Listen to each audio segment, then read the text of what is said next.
La prima cosa che vorrei dire è che questo libro non è un libro che parte da una tesi, nel senso che quando io ho cominciato a pensarci non pensavo di fare un libro sul lavoro, anzi in realtà l'editore La Terza nell'autunno del 2008, un paio di mesi dopo il crack della Lehman Brothers che ha dato l'avvio ufficiale alla crisi finanziaria internazionale, mi chiese di scrivere un libro sulla crisi. Io sono un po' lento nelle mie decisioni e ci ho pensato su qualche mese e a un certo punto mi sono reso conto che di libri sulla crisi ne erano usciti molti, in Italia, negli Stati Uniti, in Gran Bretagna eccetera, quindi ho detto all'editore: guarda, mi sembra inutile fare un libro sulla crisi perché io non potrei fare niente di meglio di quello che c'è già sul mercato, però siccome io faccio il giornalista economico e mi occupavo tutti i giorni e pensavo tutti i giorni a quello che stava succedendo, come dire, mi arrovellavo intorno a questo tema perché la mia sensazione era che questa crisi non fosse una crisi cosiddetta ciclica, cioè non era un momento di discesa normale, i cicli dell'economia, ma che avesse dietro qualcosa di più strutturale, che fosse la fine di un modello di sviluppo, di un modello forse anche di civiltà, di un modo di essere quantomeno delle nostre società occidentali. E così ragionando, riflettendo, studiando, la prima cosa nella quale mi sono imbattuto e che mi sembrava e in effetti è un elemento forte alla radice di quello che sta succedendo erano i trasferimenti di ricchezza, cioè mi sembrava che l'Occidente, i paesi industrializzati si stessero impoverendo perché progressivamente la ricchezza che noi producevamo si spostava verso altri paesi in cambio inizialmente di una cosa, cioè le materie prime energetiche, e quindi noi abbiamo una bolletta energetica, l'Italia, il Regno Unito, gli Stati Uniti, la Francia, la Germania, il Giappone, molto rilevante. E il problema che mi sembrava importante era che questi spostamenti, questi denari che si trasferivano da ovest verso est, verso i paesi produttori di petrolio e di gas, non ritornassero in circolo, perché questi paesi in realtà non investivano nell'aumento del capitale sociale, nello sviluppo, eccetera, eccetera, ma venivano accumulati nei famosi ormai fondi sovrani o nelle riserve valutarie. E quindi era denaro che usciva dal circolo e andava in un altro mondo. Poi a questo trasferimento di ricchezza legato alle materie prime energetiche se ne è aggiunto un altro a cominciare dagli anni 90 ed è il trasferimento di ricchezza legato all'acquisto di prodotti manufatti, prevalentemente dalla Cina ma anche da molti altri paesi, che poi è stato un motore della trasformazione della struttura economica del pianeta, però complessivamente l'Occidente trasferiva una parte notevole della ricchezza per lo più per prodotti di consumo non durevole o semidurevole, cioè non cose, diciamo, scambiavamo questa nostra ricchezza o per petrolio che bruciavamo o per beni, abbigliamento, piccoli elettrodomestici, altre cose che comunque non si trasformavano in patrimonio. E poi andando avanti su questa strada mi sono reso conto che c'era un terzo trasferimento di ricchezza molto rilevante all'interno dei paesi occidentali ed era un trasferimento di ricchezza dal lavoro al capitale. La cosa che mi ha colpito, ma questo è successo più volte nella storia, perché quando ci sono dei fenomeni come innovazioni tecnologiche o altri eventi che cambiano i meccanismi dell'economia, si crea sempre una fase in cui uno dei fattori di produzione, o il lavoro o il capitale, aumenta la propria quota e l'altro la diminuisce. La cosa che mi ha colpito molto e che mi è sembrata indicare proprio un cambiamento di paradigma è che questo spostamento di ricchezza dal lavoro al capitale era uno spostamento di ricchezza che durava ininterrottamente dalla metà degli anni '80 più o meno in maniera simile in tutti i paesi industrializzati. Questo mi ha acceso una lampadina, voleva dire che non era un momento ciclico, non era il frutto di uno scontro capitale-lavoro in cui il lavoro aveva perso, no? Come invece negli anni 60-70 il lavoro aveva vinto aumentando la sua quota, ma c'era proprio un cambiamento più profondo.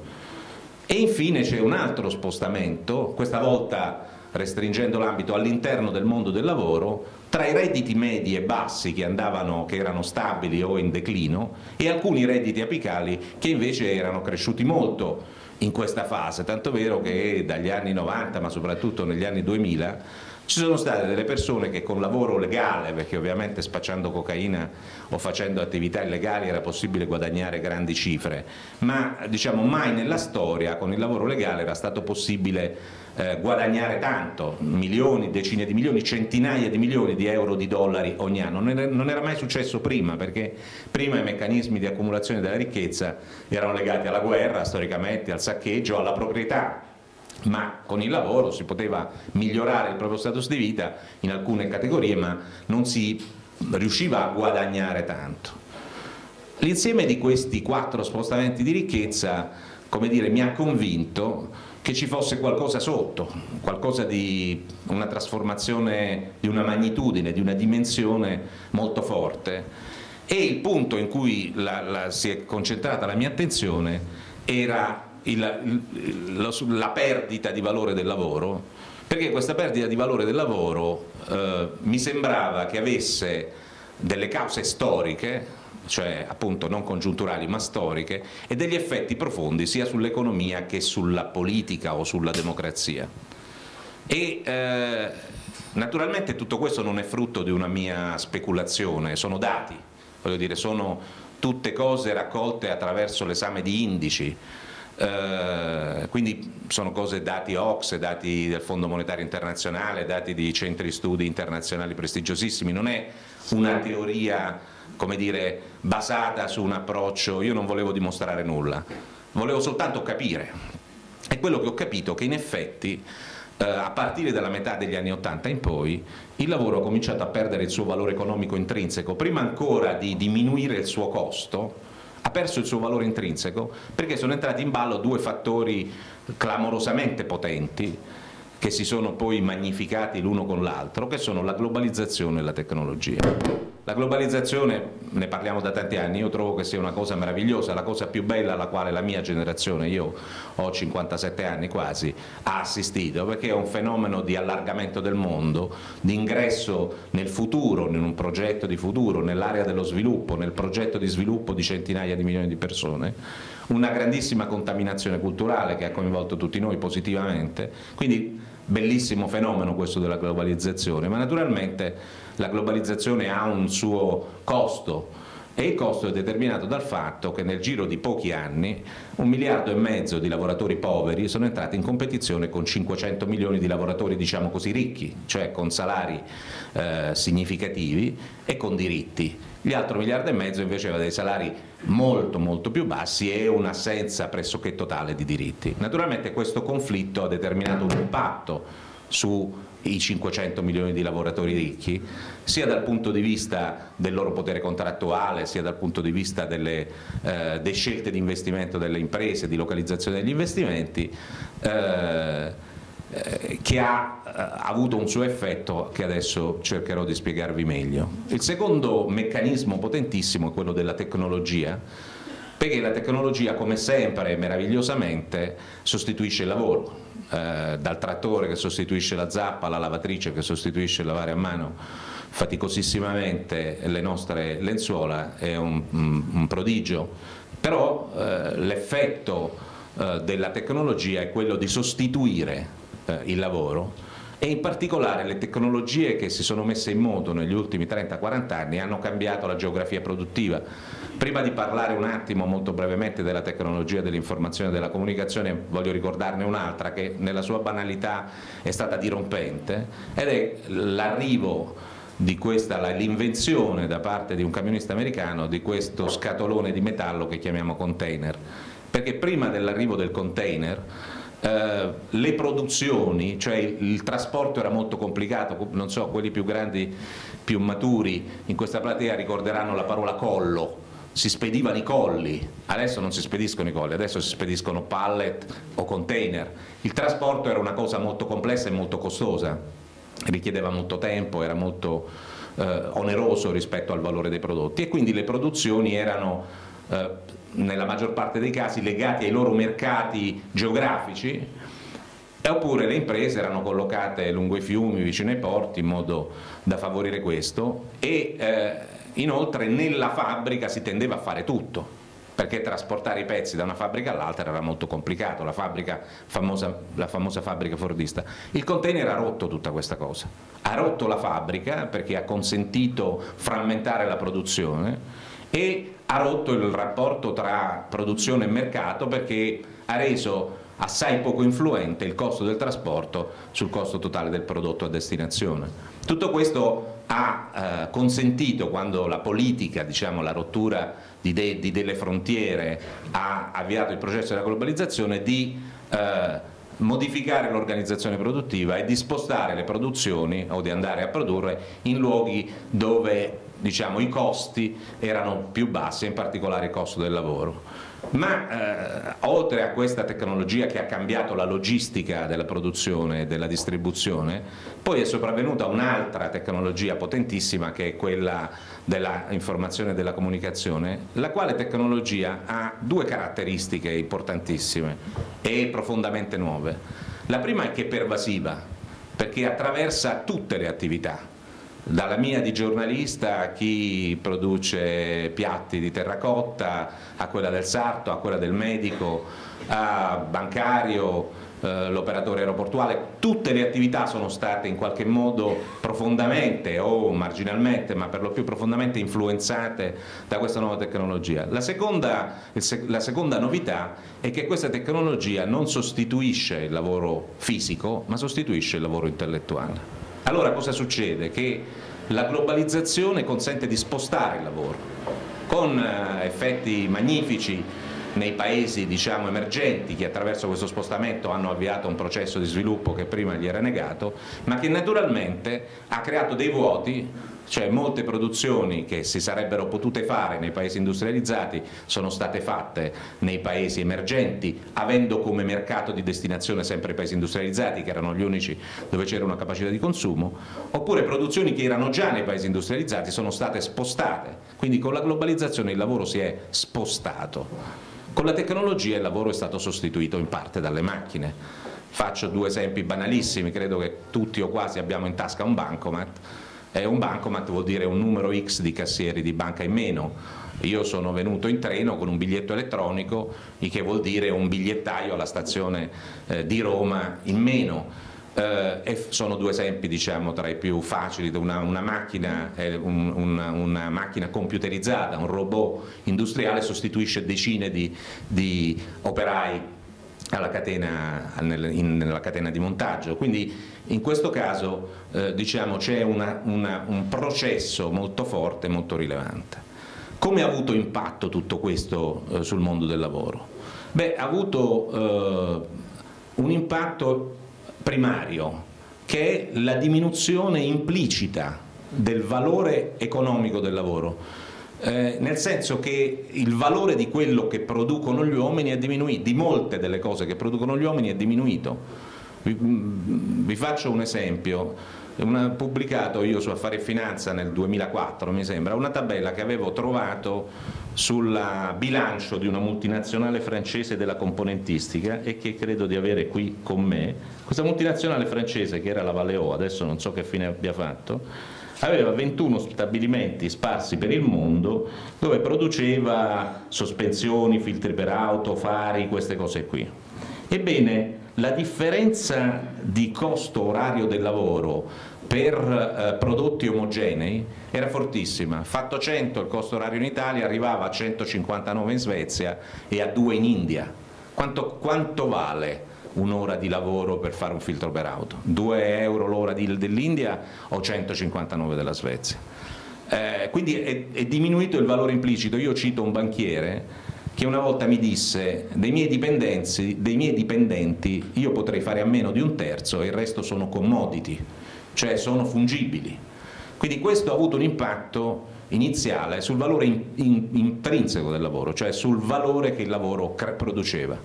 Dopo naturalmente questo si è lentamente, faticosamente, in maniera molto complessa e molto diseguale trasferito sul costo del lavoro e quindi sul reddito da lavoro. E come è successo questo? Beh, in parte con la disoccupazione, però la disoccupazione è un fenomeno molto recente, perché ci arrivo tra un attimo.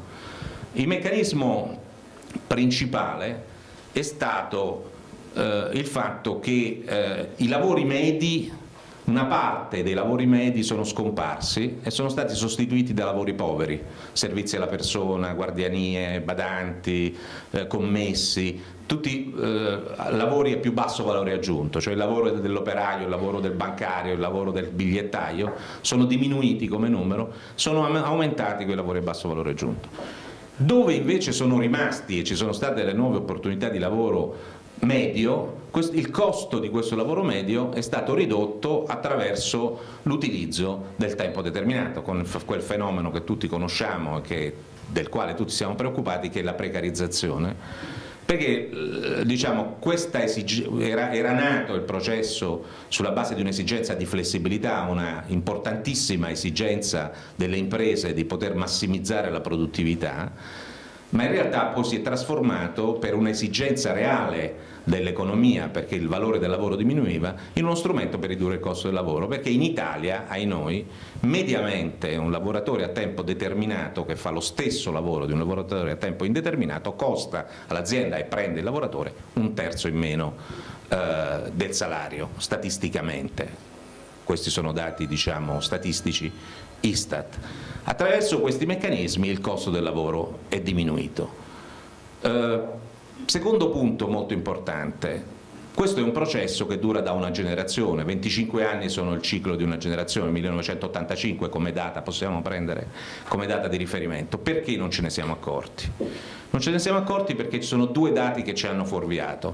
Il primo dato riguarda il tasso di occupazione, o meglio il tasso di disoccupazione. Fino al 2006 anzi, l'occupazione in Italia e in quasi tutti i paesi industrializzati è aumentata, dal 1995 al 2006-2007 l'occupazione è aumentata. E quindi perché preoccuparsi? Nessuno si è preoccupato dell'impatto di queste cose globali che stavano avvenendo, perché la disoccupazione diminuiva. In realtà questo dato sulla disoccupazione ci nascondeva quello che vi dicevo prima, che l'occupazione che cresceva era un'occupazione povera, tanto che oggi noi ci troviamo di nuovo con un fenomeno che nelle due generazioni precedenti avevamo cancellato, perché fino all'inizio degli anni 50 moltissimi erano i lavoratori poveri, poi dagli anni 60 in poi ci siamo abituati a vivere in una società in cui i poveri erano quelli che non avevano un lavoro.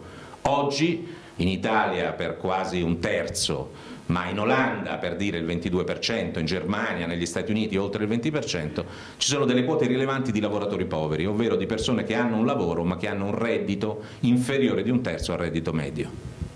Il secondo motivo per il quale non ci siamo accorti di questa trasformazione così clamorosa e così pesante è che crescevano anche i consumi. Voi ricordate che c'è stata una fase in cui addirittura abbiamo trasformato i consumi in un progetto, in un'ideologia, l'abbiamo chiamata consumismo? Ebbene, diminuisce la disoccupazione, aumentano i consumi, dov'è il problema?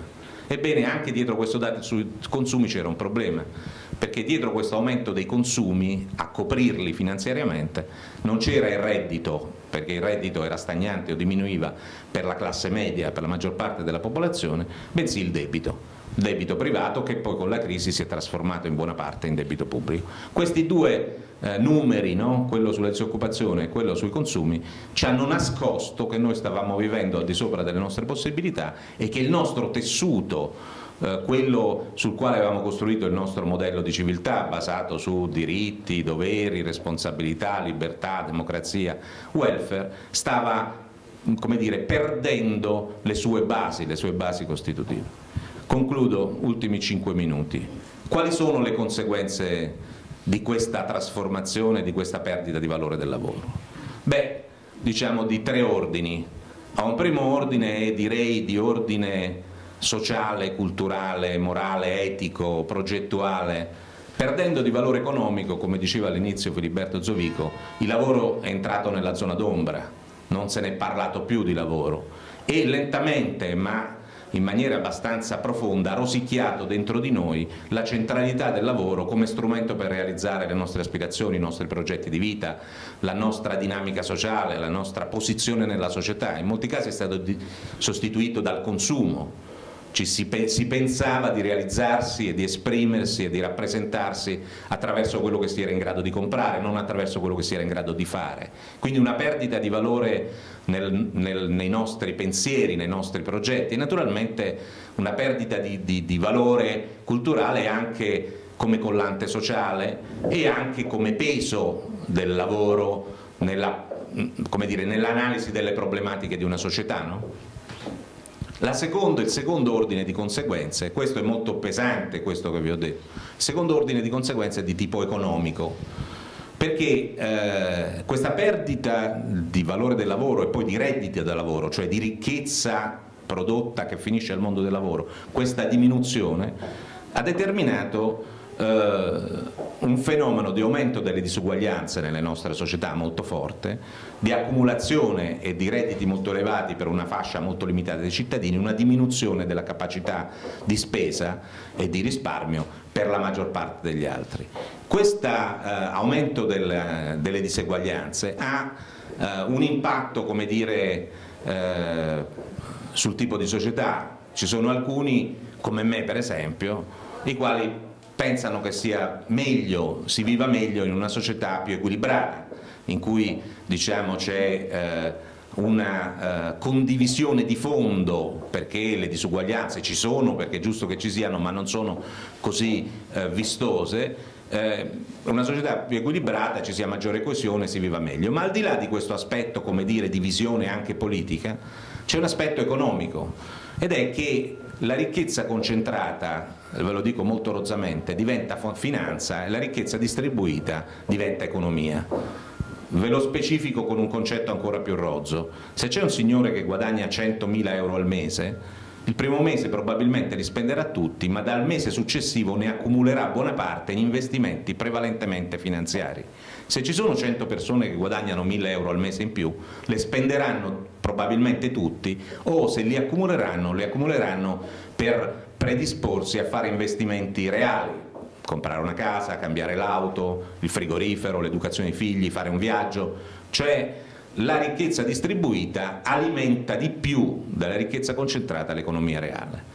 Tanto vero che oggi, quest'anno per esempio a Davos, che è un luogo dove ogni anno si svolge il World Economic Forum, che è un luogo dove si incontrano i capi delle grandi multinazionali, uomini politici e economisti e altri personaggi di tutto il mondo, che non è un luogo né socialista né reazionario.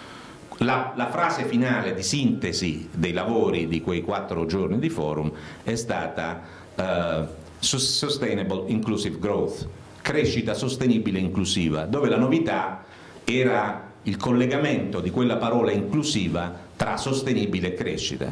Ormai sta diventando una acclarata, poi il Fondo Monetario ha pubblicato uno studio nella primavera di quest'anno su questo, che una crescita per essere sostenibile ha bisogno di essere, la società deve essere inclusiva, ovvero che ci sia una distribuzione del reddito tale da far rimanere più risorse possibile nell'economia. Ultima conseguenza, e qui veramente concludo, è l'impatto di tutto ciò sulla qualità della democrazia.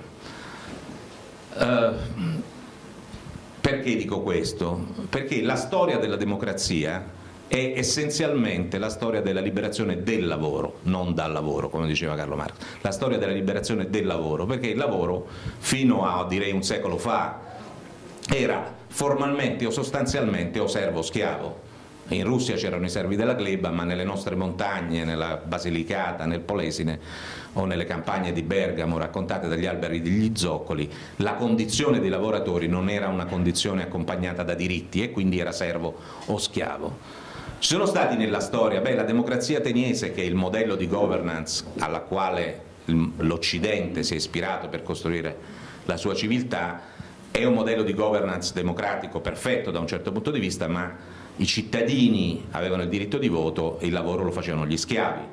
Quindi la partecipazione di tutti è una conquista moderna. C'è stato un primo momento nella storia nella quale attraverso il lavoro si è creato il diritto di partecipare alla gestione della cosa comune, ed è avvenuto proprio in Italia, come tante innovazioni, nei comuni, quando rotta la struttura dell'economia castrense, del castello, dove tutti dipendevano dal signore, nei comuni, quindi nelle prime città, i mercanti e gli artigiani, avendo conquistato la libertà, una relativa libertà nella loro attività professionale, hanno conquistato anche il diritto di partecipare alla gestione della cosa comune. E si è poi, con passaggi, salti, molti passi indietro e pochi passi avanti, ma comunque nel Novecento si è arrivati alla democrazia come noi la conosciamo, e solo dopo la Seconda Guerra Mondiale, con il voto anche delle donne. Quindi la democrazia vera è un frutto molto recente, ma è intrinsecamente legata alla liberazione del lavoro, cioè l'acquisizione da parte del mondo del lavoro dei diritti. Bene, la democrazia, una volta conquistata, non è un corpo statico, ma è una cosa viva, per cui ci sono democrazie migliori in alcuni paesi e peggiori in altri, democrazie migliori in alcuni momenti della storia in alcuni paesi e peggiori in altri momenti della storia in quegli stessi paesi. Non c'è un criterio oggettivo e condiviso per definire una democrazia buona da una democrazia meno buona. Io personalmente, Marco Panara, me ne sono dato uno che è condivisibile o non condivisibile, ma che, come dire, vi espongo. Secondo me una democrazia è buona, io la giudico buona, una democrazia quando tende a prendere le decisioni che riguardano tutti prevalentemente nell'interesse collettivo, nell'interesse generale. Ovviamente queste decisioni potranno essere giuste o sbagliate, ma la qualità della democrazia come sistema di governance di una collettività mi sembra che sia identificabile nel fatto che questo meccanismo di governance tende a prendere decisioni prevalentemente nell'interesse generale. Quando avviene questo? A mio parere questo avviene, la storia ce lo insegna abbastanza, quando c'è un equilibrio. Quando in questa collettività, in questa democrazia, c'è un equilibrio tra gli interessi forti che ci sono in qualunque collettività, anche in un convento ci sono degli interessi forti, e gli interessi diffusi. Ebbene, che cosa rappresenta gli interessi diffusi? Che cosa dà forza agli interessi diffusi? E badate che non è un problema di destra o di sinistra o di sindacato forte e di sindacato debole, è un problema di forza intrinseca dalla quale poi può derivare una forza politica. Quando il lavoro è forte, perché il lavoro è quello che dà forza, siccome è condiviso dalla maggior parte dei soggetti di questa comunità, il momento in cui i soggetti esprimono il loro ruolo sociale attraverso lo scambio del talento, della fatica, del sudore con gli altri, che si esprime questa coesione. Se il lavoro è forte, gli interessi diffusi riescono più facilmente a bilanciare gli interessi forti. Ebbene, la mia impressione, non devo dire superficiale, è che già da tempo, non parlo di quella italiana, ma parlo in generale dell'economia dei paesi, delle democrazie dei paesi industrializzati, questo equilibrio è molto meno solido. Vi porto solo due esempi non italiani. Il primo è la crisi finanziaria. La crisi finanziaria non è un caso, ma è il frutto di una serie di scelte normative e regolamentari che non sono state prese nell'interesse regolamentari e di vigilanza, che non sono state prese o gestite nell'interesse generale, ma nell'interesse di alcuni gruppi fortissimi che hanno catturato il regolatore, hanno catturato il legislatore, hanno catturato il vigilante, quegli interessi che possiamo sinteticamente definire come Wall Street, i grandi gruppi finanziari americani, che hanno ottenuto dei provvedimenti e dei comportamenti che erano più confacenti ai loro interessi che a quelli generali. L'ultimo, il secondo esempio che vi faccio, ma ne potrei fare tantissimi, voi ricorderete che nello scorso anno, nel febbraio mi sembra del 2010, c'è stata una catastrofe ambientale per l'esplosione di una piattaforma offshore nel Golfo del Messico. Anche questo non è stato un caso, perché nei primi anni del 2000 un'altra lobby potentissima, quella dei petrolieri, aveva ottenuto lo smantellamento degli uffici di Washington che regolavano, autorizzavano e controllavano le perforazioni offshore.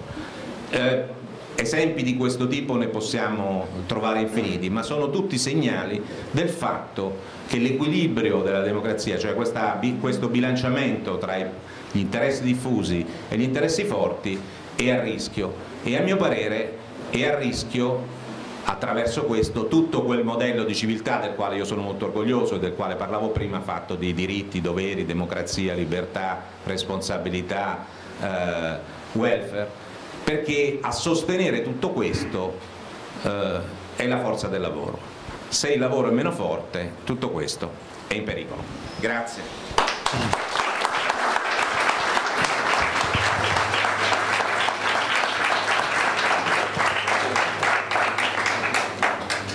Maurizio Castro, Le tesi di Marco sono, come dire, anche molto nette, come dire, lasciano spazio anche a posizioni molto diverse, critiche, eccetera. Tu sei, come dire, un grande conoscitore del mondo del lavoro, sia dal lato istituzionale che per la tua esperienza professionale, e, come dire, sei anche uno che su questi temi ci riflette con una riflessione della profondità, come dire, perlomeno simile a quella di Marco. Quindi lascerei a te intanto una prima riflessione. Ti ringrazio. Innanzitutto devo prima esprimere il disagio di chi in qualche misura, come nella grande crisi finanziaria, si trova dalla parte dei milionari in euro rispetto a quelli travolti dalle crisi aziendali, che vedendo gli amici che sono sotto la pioggia, come dire, facciamo in sì che il disagio si trasformi in solidarietà. Comunque qualche posto qui intorno ancora c'è, quindi se qualcuno si volesse avventurare più avanti. Innanzitutto il libro di Marco Panara è molto bello e quindi c'è un invito sincero, schietto a leggerlo. E tra l'altro la dimostrazione che questi tempi sono tempi nuovi, drammaticamente nuovi, lo dice il fatto che sulla quasi totalità delle conclusioni di Marco Panara, un uomo che ha una traiettoria sia professionale sia ideale e ideologica profondamente diversa come me, largamente si ritrova. Tra l'altro il libro ha un'agilità narrativa, una capacità di trasparente illustrazione dei dati di fatto che alimentano il giudizio che davvero lo rende altamente raccomandabile. Provo anch'io a dirla in qualche misura un po' rozzamente, quindi perdonerete le semplificazioni, ma per arrivare al nocciolo dei problemi. La globalizzazione, o meglio, le ideologie che hanno sostenuto la globalizzazione si sono frantumate di fronte alla grande crisi finanziaria che ha fatto alluvionale irruzione nel mondo occidentale, non soltanto occidentale, nel 2008. E per certi versi, segnando, scandendo un salto di paradigma autentico, possono aiutarci a costruire un futuro profondamente diverso e io credo probabilmente assai migliore di quello che negli ultimi 30 anni ci siamo abituati ad attraversare faticosamente. Le ideologie della globalizzazione si fondano sostanzialmente su 3 grandi atti contro natura, su 3 grandi straniamenti. Il primo straniamento è l'idea che un prodotto non sia l'esito, il frutto, l'espressione di un dato antropologico, di un dato culturale, ma semplicemente di operazioni meccaniche che concorrono alla sua realizzazione. La deprivazione, la desertificazione dell'anima antropologica e culturale del prodotto ha generato quell'immenso fenomeno che chiamiamo delocalizzazione, cioè l'idea che un prodotto non sia più l'espressione di un territorio, della civiltà, della storia che imbibisce quel dato culturale, ma che possa essere, ripeto, indifferentemente riprodotto in un qualunque sud o est del mondo. L'altro grande straniamento che deriva da questo è in qualche misura l'altro dato contra natura, ma è quello per il quale il prezzo non è più espressione del valore, e il valore in qualche modo rappresenta l'intensità della soddisfazione del piacere da parte del bene o del servizio, o l'intensità del bisogno soddisfatto da parte del bene o del servizio, ma diventa, come dire, a trovarsi nella condizione per cui è il costo il vettore del prezzo. In qualche modo prezzo e valore si separano, divorziano, mentre rimane in qualche modo tenacemente abbarbicato soltanto al costo il prezzo, con un capovolgimento dunque delle dinamiche di acquisto, ad esempio, per cui si acquista soltanto perché un bene costa poco, e costa poco, cioè viene misurato a un basso prezzo per effetto della rappresentazione in quel prezzo della modesta dimensione del costo, perché per effetto del primo straniamento è diventato indifferente l'anima di quel prodotto, cioè esso può essere in qualche misura replicato in un qualunque posto, e per massimizzare la riduzione del costo e quindi la riduzione del prezzo che alimenta la velocità dell'acquisto, che diventa quindi un rito compulsivo, un rito ossessivo sul quale vengono costruite apposite inebetite cattedrali blasfeme come sono i grandi centri commerciali, che snaturano proprio l'identità antropologica delle nostre terre in modo vistosissimo, si compra immaginando una totale omologazione, un totale appiattimento, un totale schiacciamento intorno a un unicum dell'idea stessa di prodotto e di servizio. Poi ancora più facile il terzo straniamento, il terzo atto contro natura, è quello della finanza, dove evidentemente Il titolo non è più meramente rappresentativo di una realtà economica sottostante, ma diventa costitutivo. Come dire, non a caso, come dire, l'amico Panara citava quella grande modernizzazione che fu la modernizzazione dell'Italia pre-rinascimentale, ma la finanza di allora era sana, perché dietro ogni titolo di credito emesso al banchiere fiorentino di turno c'era, come dire, un galeone le cui stive erano zeppe di spezie e di dobloni, mentre oggi, come dire, abbiamo visto come in qualche modo tutta la crisi finanziaria sia stata indotta dal fatto che venisse concesso credito per l'acquisto di una casa a chi credito non poteva essere destinatario, perché non aveva nessun reddito e nessun patrimonio che potessero legittimare il e allora veniva finanziato da un altro disgraziato dall'altra parte dell'oceano, il pensionato, come dire, parmense, al quale venivano venduti titoli finti, nel senso non rappresentativi di una realtà industriale positiva, Parmalat, Cirio, quel che è, ma che invece a loro volta si veniva inventata un'azienda inesistente per consentire l'operazione finanziaria. Da tutto questo però con la grande crisi di fatto si esce. E tra l'altro uno fra i paesi che più agevolmente e appropriatamente da questo può uscire è proprio l'Italia, restando però fedeli a un modello competitivo che dobbiamo scandire con grande nettezza.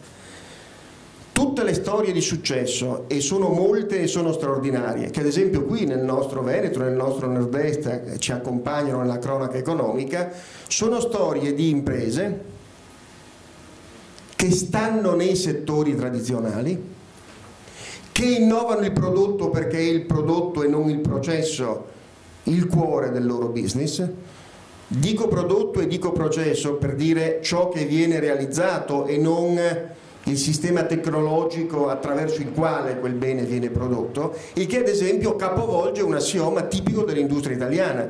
L'industria italiana è stata segnata storicamente da sfiducia nei confronti delle relazioni collettive, ad esempio, e quindi delle risorse umane, ed ha quindi ossessivamente cercato la concentrazione della propria qualità produttiva negli impianti, nel processo, nella produttività del processo, tant'è vero che tutti i dati parlano di una folle disuguaglianza relativa degli investimenti sugli impianti rispetto agli investimenti sui prodotti. Caso Fiat Pre-Marchionne, su questo profilo è straordinariamente emblematico. Si insegue la produttività dei competitor, quando viene attinta essa risulta inutile perché il prodotto generato da un pur produttivissimo impianto fa talmente cagare che in qualche misura, come dire, non può essere trasformato in un atto di acquisto. Quindi settore tradizionale, prodotto che deve generare un riposizionamento competitivo nei segmenti più elevati dei mercati internazionali e quindi deve, come dire, vedere una condensazione di innovazione, di qualità, di creatività, di bellezza che può essere generata solo da quei sistemi integrati, esperienza, competenza, intelligenza che sono dati dalle persone raccolte nella comunità che è l'impresa. Ed è una comunità che è efficace in quanto è segnata dalla presenza propulsiva di competenze distintive. Questo spiega perché certe cose si facciano bene solo in certi pezzi d'Italia e non in altri, perché sono andate maturando nei secoli proprio dei grumi straordinari, proprio ancora una volta antropologicamente riguardati, che segnano l'impossibilità della replica.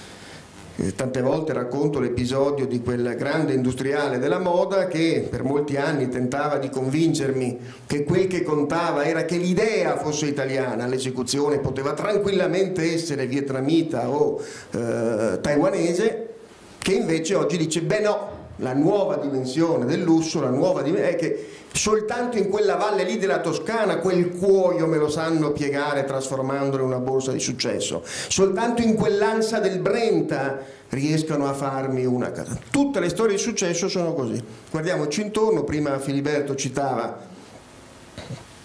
il più bel caso di azienda grafica che c'è probabilmente al mondo, che sono le grafiche venete di Franceschi, settore tradizionalissimo, fra i più vecchi del mondo, imprenditore di prima generazione che ha un'idea di prodotto e diventa leader mondiale, fondandosi su una straordinaria qualità del modello organizzativo generato dai suoi collaboratori.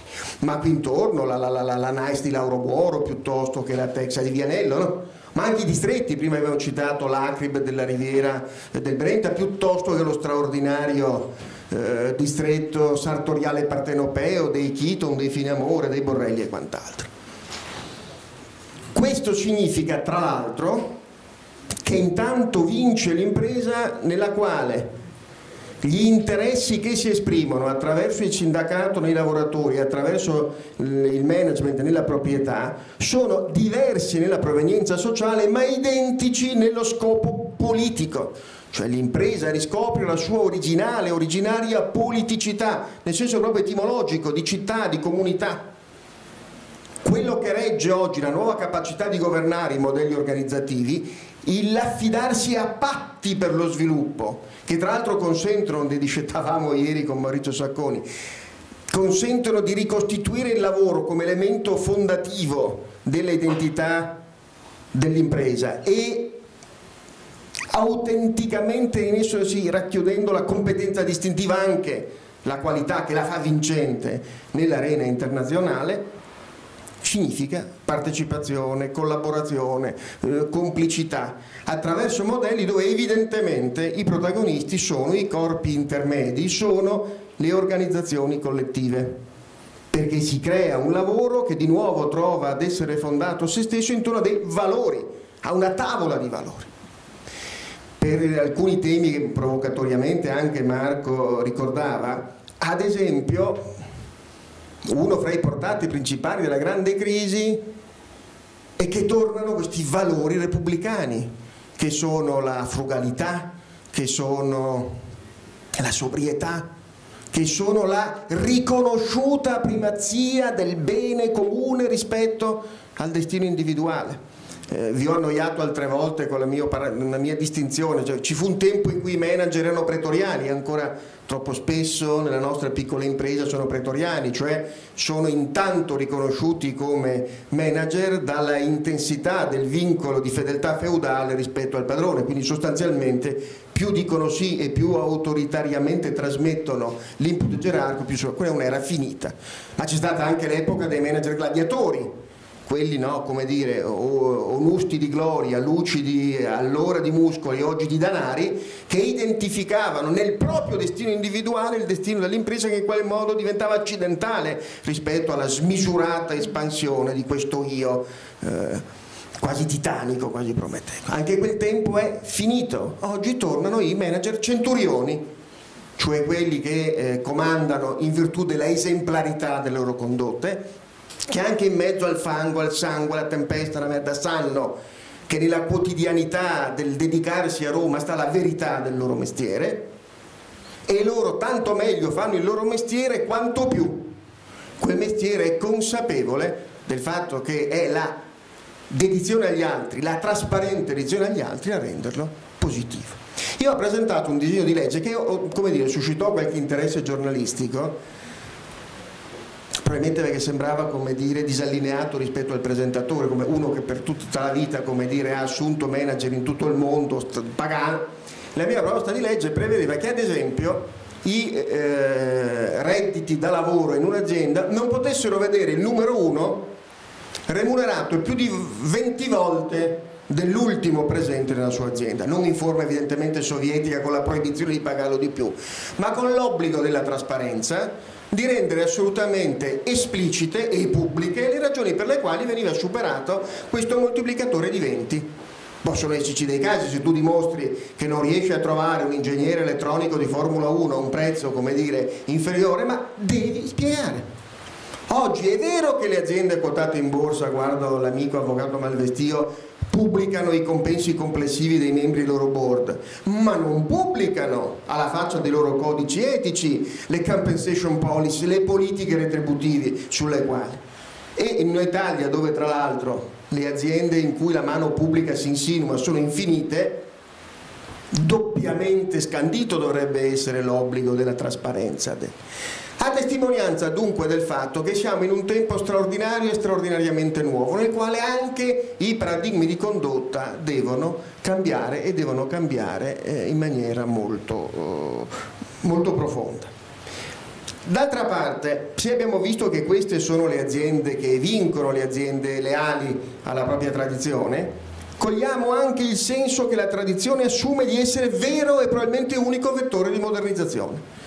cioè se vince il settore tradizionale, se vince il prodotto, se vince il riposizionamento competitivo nei segmenti più elevati dei mercati internazionali, vuol dire che è la tradizione il vettore della modernizzazione, che tanto più ritorni alla scaturigine, alla fonte della tua identità, quanto più questa è capace di diventare nuovo fattore di successo competitivo nella dimensione internazionale.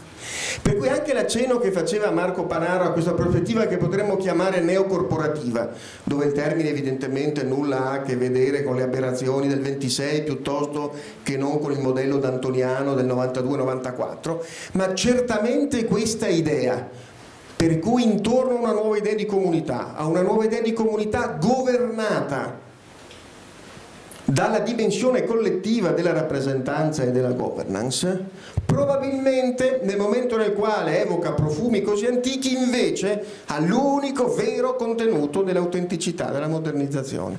Io credo che questo sia probabilmente un tracciato, sia una traiettoria lungo la quale l'Italia può conseguire risultati straordinari. Chiudo solo con una battuta. Dal libro di Marco emerge con grande nitidezza un dato, che gli schemi tradizionali non funzionano più.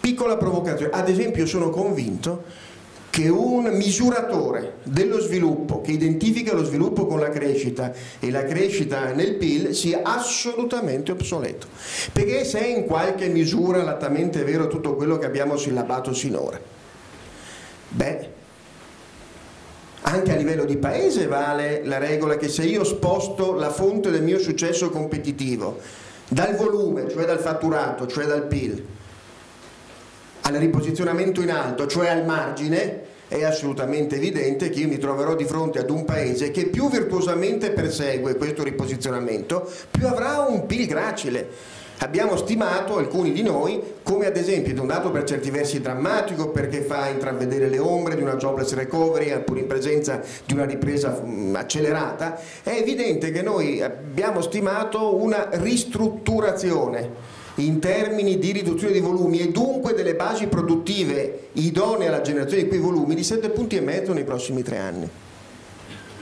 Perché le imprese in qualche modo si contrarranno, si rattrappiranno in termini di produzione quantitativamente definita, perché cercando il riposizionamento in alto e quindi il miglioramento dei margini assai prima e assai più che non il miglioramento dei volumi esitati e dunque del fatturato, assisteremo a questa apparente contrazione dei numeri italiani, ma che in realtà saranno qualitativamente molto più robusti, molto più intensi, molto più dotati di uno spontaneo propellente di successo. Questo però significa ripensare integralmente noi stessi. Magari ho rubato troppo tempo? No, grazie. È stato severo lo sguardo di Filiberto.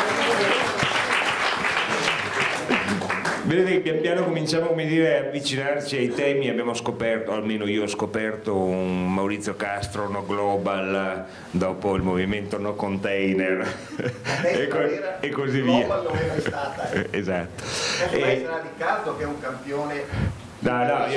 Mi stava venendo in mente quell'episodio del Piemonte dove la regione ha bloccato l'apertura di un centro Ikea, non mi ricordo se 3.000 o 7.000 posti di lavoro con questa logica anti-centri commerciali eccetera eccetera, e delle volte mi domando se abbia un senso, ma insomma voi siete i protagonisti. Ecco, nel secondo Ikea malaperto, 7.000 posti diretti ma meno 14.000 di veri, scusami, ha sempre guardato. Ma ecco, magari poi nel secondo giro entreremo anche nell'attualità. Riccardo Ili ha la caratteristica di essere un imprenditore, come dire, che di un'azienda di successo, ma anche di un'azienda, se mi permetti di ricordare la figura di tuo padre, che è meno nota della tua perché diciamo hai avuto momenti di grande visibilità, con sempre un grande senso etico e una grande attenzione a questi temi, quindi credo che la tua riflessione, come dire, da un lato diverso da quella che abbiamo sentito può essere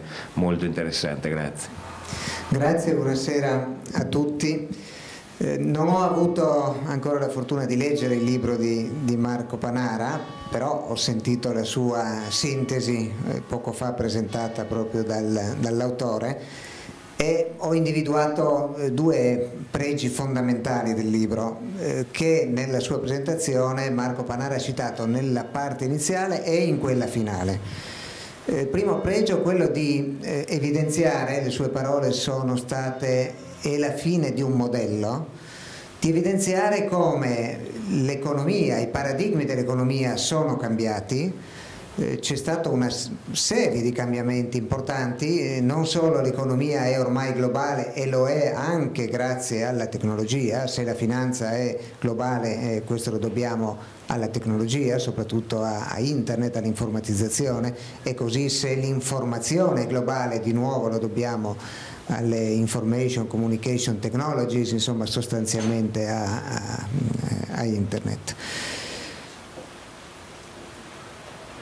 Ma oltre ad avere questo cambiamento fondamentale di essere passati da economie nazionali con import-export a un'economia globale in una larga maggioranza di settori, noi abbiamo avuto anche un passaggio di continenti dominanti nel campo dell'economia. L'Europa ha dominato negli anni 900, gli Stati Uniti nell'800, scusatemi, gli Stati Uniti hanno dominato nel 900 e in questo momento è chiaro che a dominare l'economia sono i paesi asiatici e forse nel secolo prossimo, ancora prima, a dominare sarà un altro continente ancora, butto lì il Sud America piuttosto che un domani l'Africa che è già sulla rampa di lancio.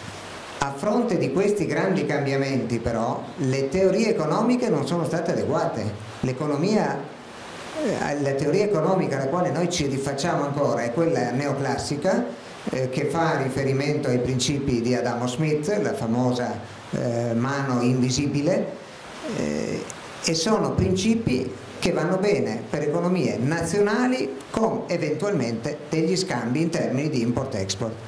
Ma sono principi che non funzionano più per l'economia globale.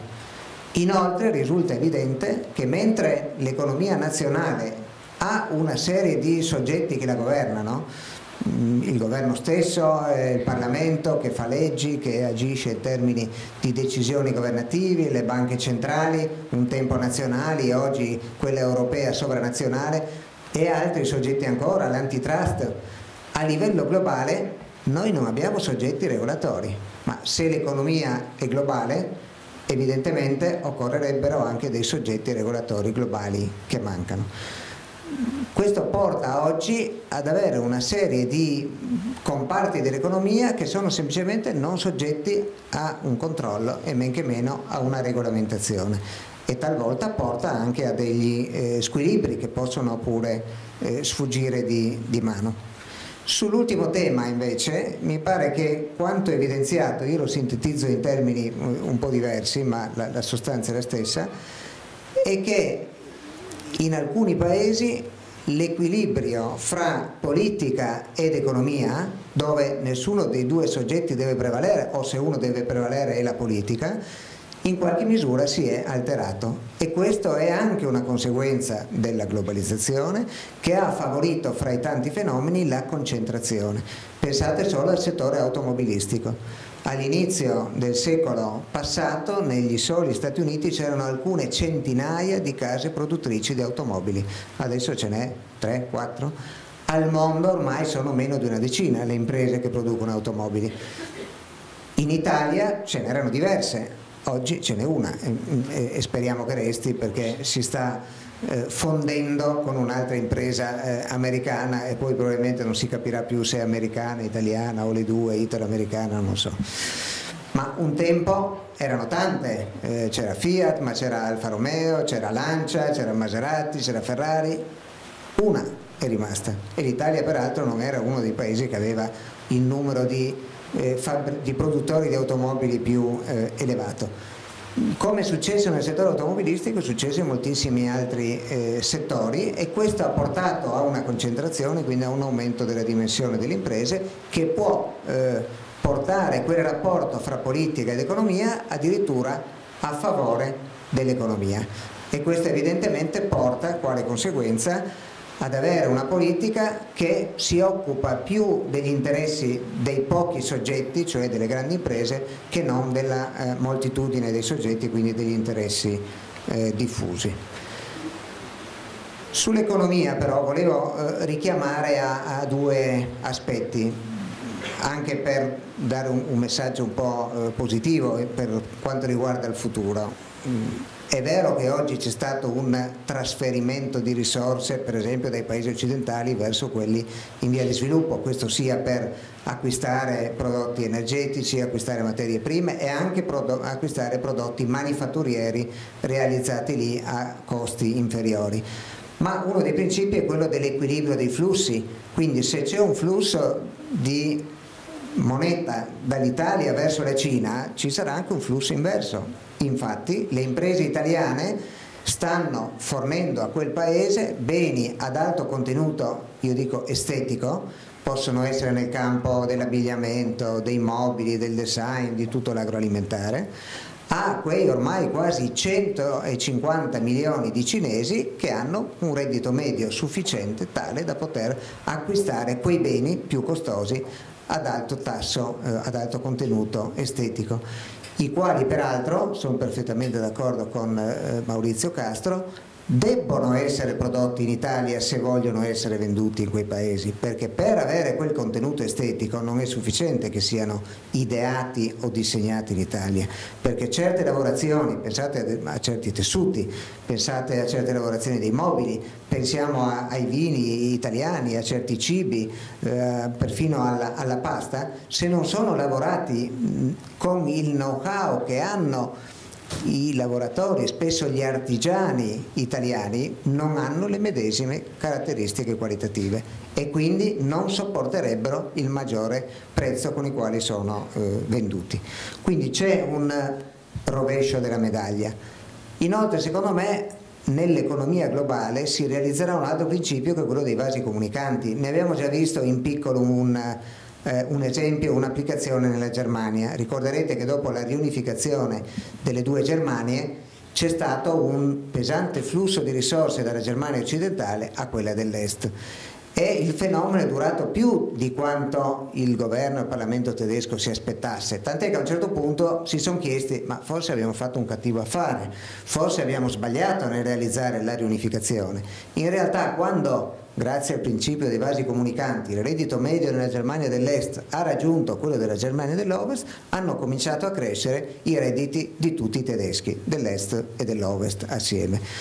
Tant'è che la Germania è stata a lungo, adesso sembra in un attimo di crisi, ma forse perché si sbaglia a guardare la crescita del prodotto interno lordo tedesco rispetto al trimestre precedente invece che guardare il trimestre uguale corrispondente dell'anno precedente, perché lì la crescita è significativa, mentre rispetto a quello precedente solo mi pare lo 0,1%, quindi c'è un po' di allarme.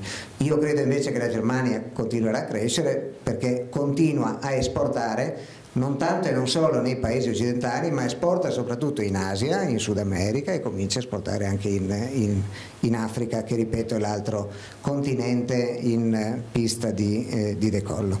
Quindi se il principio dei vasi comunicanti funzionerà anche nei confronti della Cina, nel momento in cui il costo del lavoro in Cina, non dico raggiungerà, ma si avvicinerà a quello italiano, cesserà anche il flusso di attività manifatturiera dall'Italia verso quel paese, come peraltro è già successo nei confronti della Romania. Voi sapete che molte industrie venete erano andate 15-20 anni fa a Timisoara, che casualmente è il paese nel quale nacque mio nonno, ma quella volta era Ungheria e non Romania, prima della Prima Guerra Mondiale, per realizzare le loro produzioni manifatturiere. Molti sono tornati indietro, chi per produrre in Italia, forse anche per i motivi che indicava prima Maurizio Castro, cioè per realizzare quella qualità che nemmeno in Romania è realizzabile, altri invece dalla Romania sono andati a finire in Cina. Ma nel momento in cui la manodopera costerà di più in Cina, e questo sta progressivamente già avvenendo, se ne torneranno in Italia o andranno in qualche altro paese, ma ci sarà di nuovo l'effetto vasi comunicanti. Vi do due dati: un ingegnere in Cina costa già oggi praticamente come in Italia. Ci sono imprese italiane, ne cito una, la Danieli, perché lo ha dichiarato il suo presidente in alcune occasioni, che sono andate in Asia per fare ricerca, per realizzare nuove tecnologie, ma non per risparmiare, ma perché lì gli ingegneri li trovano, in Italia non ci sono. E questo mi porta poi a un'altra considerazione sul lavoro. Ancora un dato. Ero a Shanghai a novembre dello scorso anno e ho chiesto al presidente della società che distribuisce i nostri prodotti: ma quanto vi costa qui un impiegato? La risposta è stata intorno ai $300-350 al mese. E il costo di un dipendente in Croazia, sì, non in Italia, in Croazia, ma questo vuol dire che nel giro di pochi anni quel costo raggiungerà lo standard italiano e quindi l'effetto vasi comunicanti a quel punto funzionerà. La fine dell'importanza del lavoro, non sono così d'accordo. Noi per vivere e per consumare abbiamo bisogno di un reddito e il reddito non può che derivare dal lavoro, che poi questo lavoro sia dipendente, un lavoro di professionisti, che sia un lavoro di imprenditori, comunque lavoro è. Quindi secondo me il lavoro era, è e sarà anche in futuro assolutamente centrale. Quello che è cambiato è il peso delle diverse tipologie di lavoro. Da un lato c'è un lavoro ad alto contenuto di conoscenza, che può essere conoscenza scientifica, può essere tecnologia e può essere conoscenza, come dire, estetica, una conoscenza manuale, quello che gli americani chiamerebbero skills. Questo è un lavoro che negli ultimi anni si è ulteriormente apprezzato e viene pagato sempre di più. Gli ingegneri che non si trovano sono abitualmente retribuiti piuttosto bene. Dall'altra parte, perché il lavoro si è polarizzato, sono rimasti i lavori più semplici, quelli che non sono trasferibili in un altro paese. Faccio un esempio: l'artigiano che vi viene a riparare il lavandino che si è rotto, o a tagliare l'erba nel giardino, o la badante che lavora in casa per accudire una persona anziana, o l'infermiera che sta nell'ospedale piuttosto, l'infermiere che sta nell'ospedale piuttosto che in una casa di riposo, questo non lo possiamo esportare. Anche se in realtà in qualche misura i pensionati potrebbero esportare se stessi, qualcuno l'ha già capito e vive con le pensioni non enormi italiane da papa in un paese dove il costo della vita è più piccolo. Però diciamo che sono eccezioni. Questi lavori non sono esportabili, mentre sono importabili risorse umane, sono gli immigrati che vengono a fare questi mestieri. Da questo punto di vista indubbiamente un lavoro a basso contenuto di conoscenza è stato in qualche misura non tanto svilito, non tanto meno retribuito, diciamo che non è cresciuto nei confronti del lavoro ad alto contenuto di conoscenza, che invece è cresciuto in termini non solo di valutazione ma anche di remunerazione negli ultimi anni. La mia conclusione è che in Italia ci dovremmo preoccupare molto più di quanto stiamo facendo di accrescere il contenuto di conoscenza della popolazione, soprattutto dei giovani, perché è difficile colmare il gap, se esiste, quando questo riguarda persone già mature. Dovremmo preoccuparci del fatto che la percentuale di laureati in Italia è pari alla media mondiale, che include tutti i paesi sudamericani e anche africani, che ci sono paesi europei che hanno 4, 5, 6 volte la percentuale di laureati che abbiamo in Italia, ma che in Corea la percentuale di laureati è, se non erro, 4 volte quella italiana. Di questo ci dovremmo preoccupare.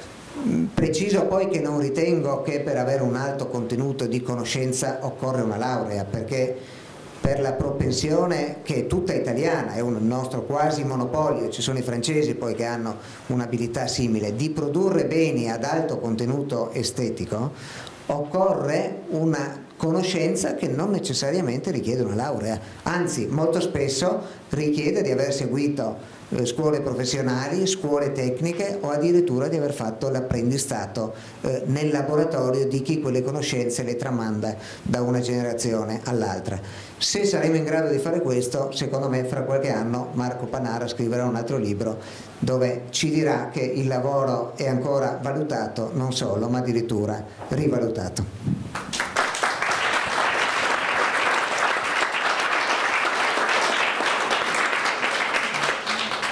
Bene, siamo partiti da lontano, ci avviciniamo. Io vi proporrei, anche perché, come dire, i temi delle prossime settimane, dei prossimi mesi dell'economia italiana, diciamo, vedranno questa questione del lavoro molto al centro. Qui siamo in un pezzo d'Italia che Daniele Marini definisce laborista, nel senso, come dire, fondata sul valore del lavoro. Massimo Malvestio pochi giorni fa pubblicava sul Corriere del Veneto un articolo di commento a questa vicenda del lavoro nero alla Mastrotto, non del lavoro nero, degli straordinari in nero della Mastrotto, e quindi, come dire, di una società in cui si fanno ancora straordinari, in cui, come dire, siamo abituati a lavorare molte ore, abbiamo costruito la nostra ricchezza su, come dire, tanti fattori, ma anche sulla, come dire, disponibilità a lavorare molto, e stiamo entrando in una fase, come dire, di crisi molto pesante probabilmente, con da una parte una serie di società che non sono più in grado di competere e che tendono, come dire, ad andare in crisi, e società che riescono a produrre ricchezza che si trovano dentro una crisi europea ma anche molto italiana, che scelgono di uscire e di andare all'estero. Quindi siamo in una fase molto difficile. Panara è anche un giornalista molto attento, Illy è tornato da Cernobbio, Maurizio Castro ha responsabilità governative. Andremo a perdere molti posti di lavoro, andremo a perdere competitività, come dire, avremo una difficoltà seria, come dire, dovremo tornare a parlare di disoccupazione, che è un grande tema che si sta ponendo in questi mesi. Piacerebbe sapere come sarà il futuro, e piacerebbe sapere avere delle soluzioni facili per risolvere i nostri problemi. Ho l'impressione che non ci siano delle soluzioni facili. Io ecco, e anche dovremmo, come dire, dal punto di vista governativo andare a modifiche legislative che favoriscano, diciamo, dunque, innanzitutto io credo che noi dobbiamo abituarci appunto a un mondo diverso. Questo mondo diverso,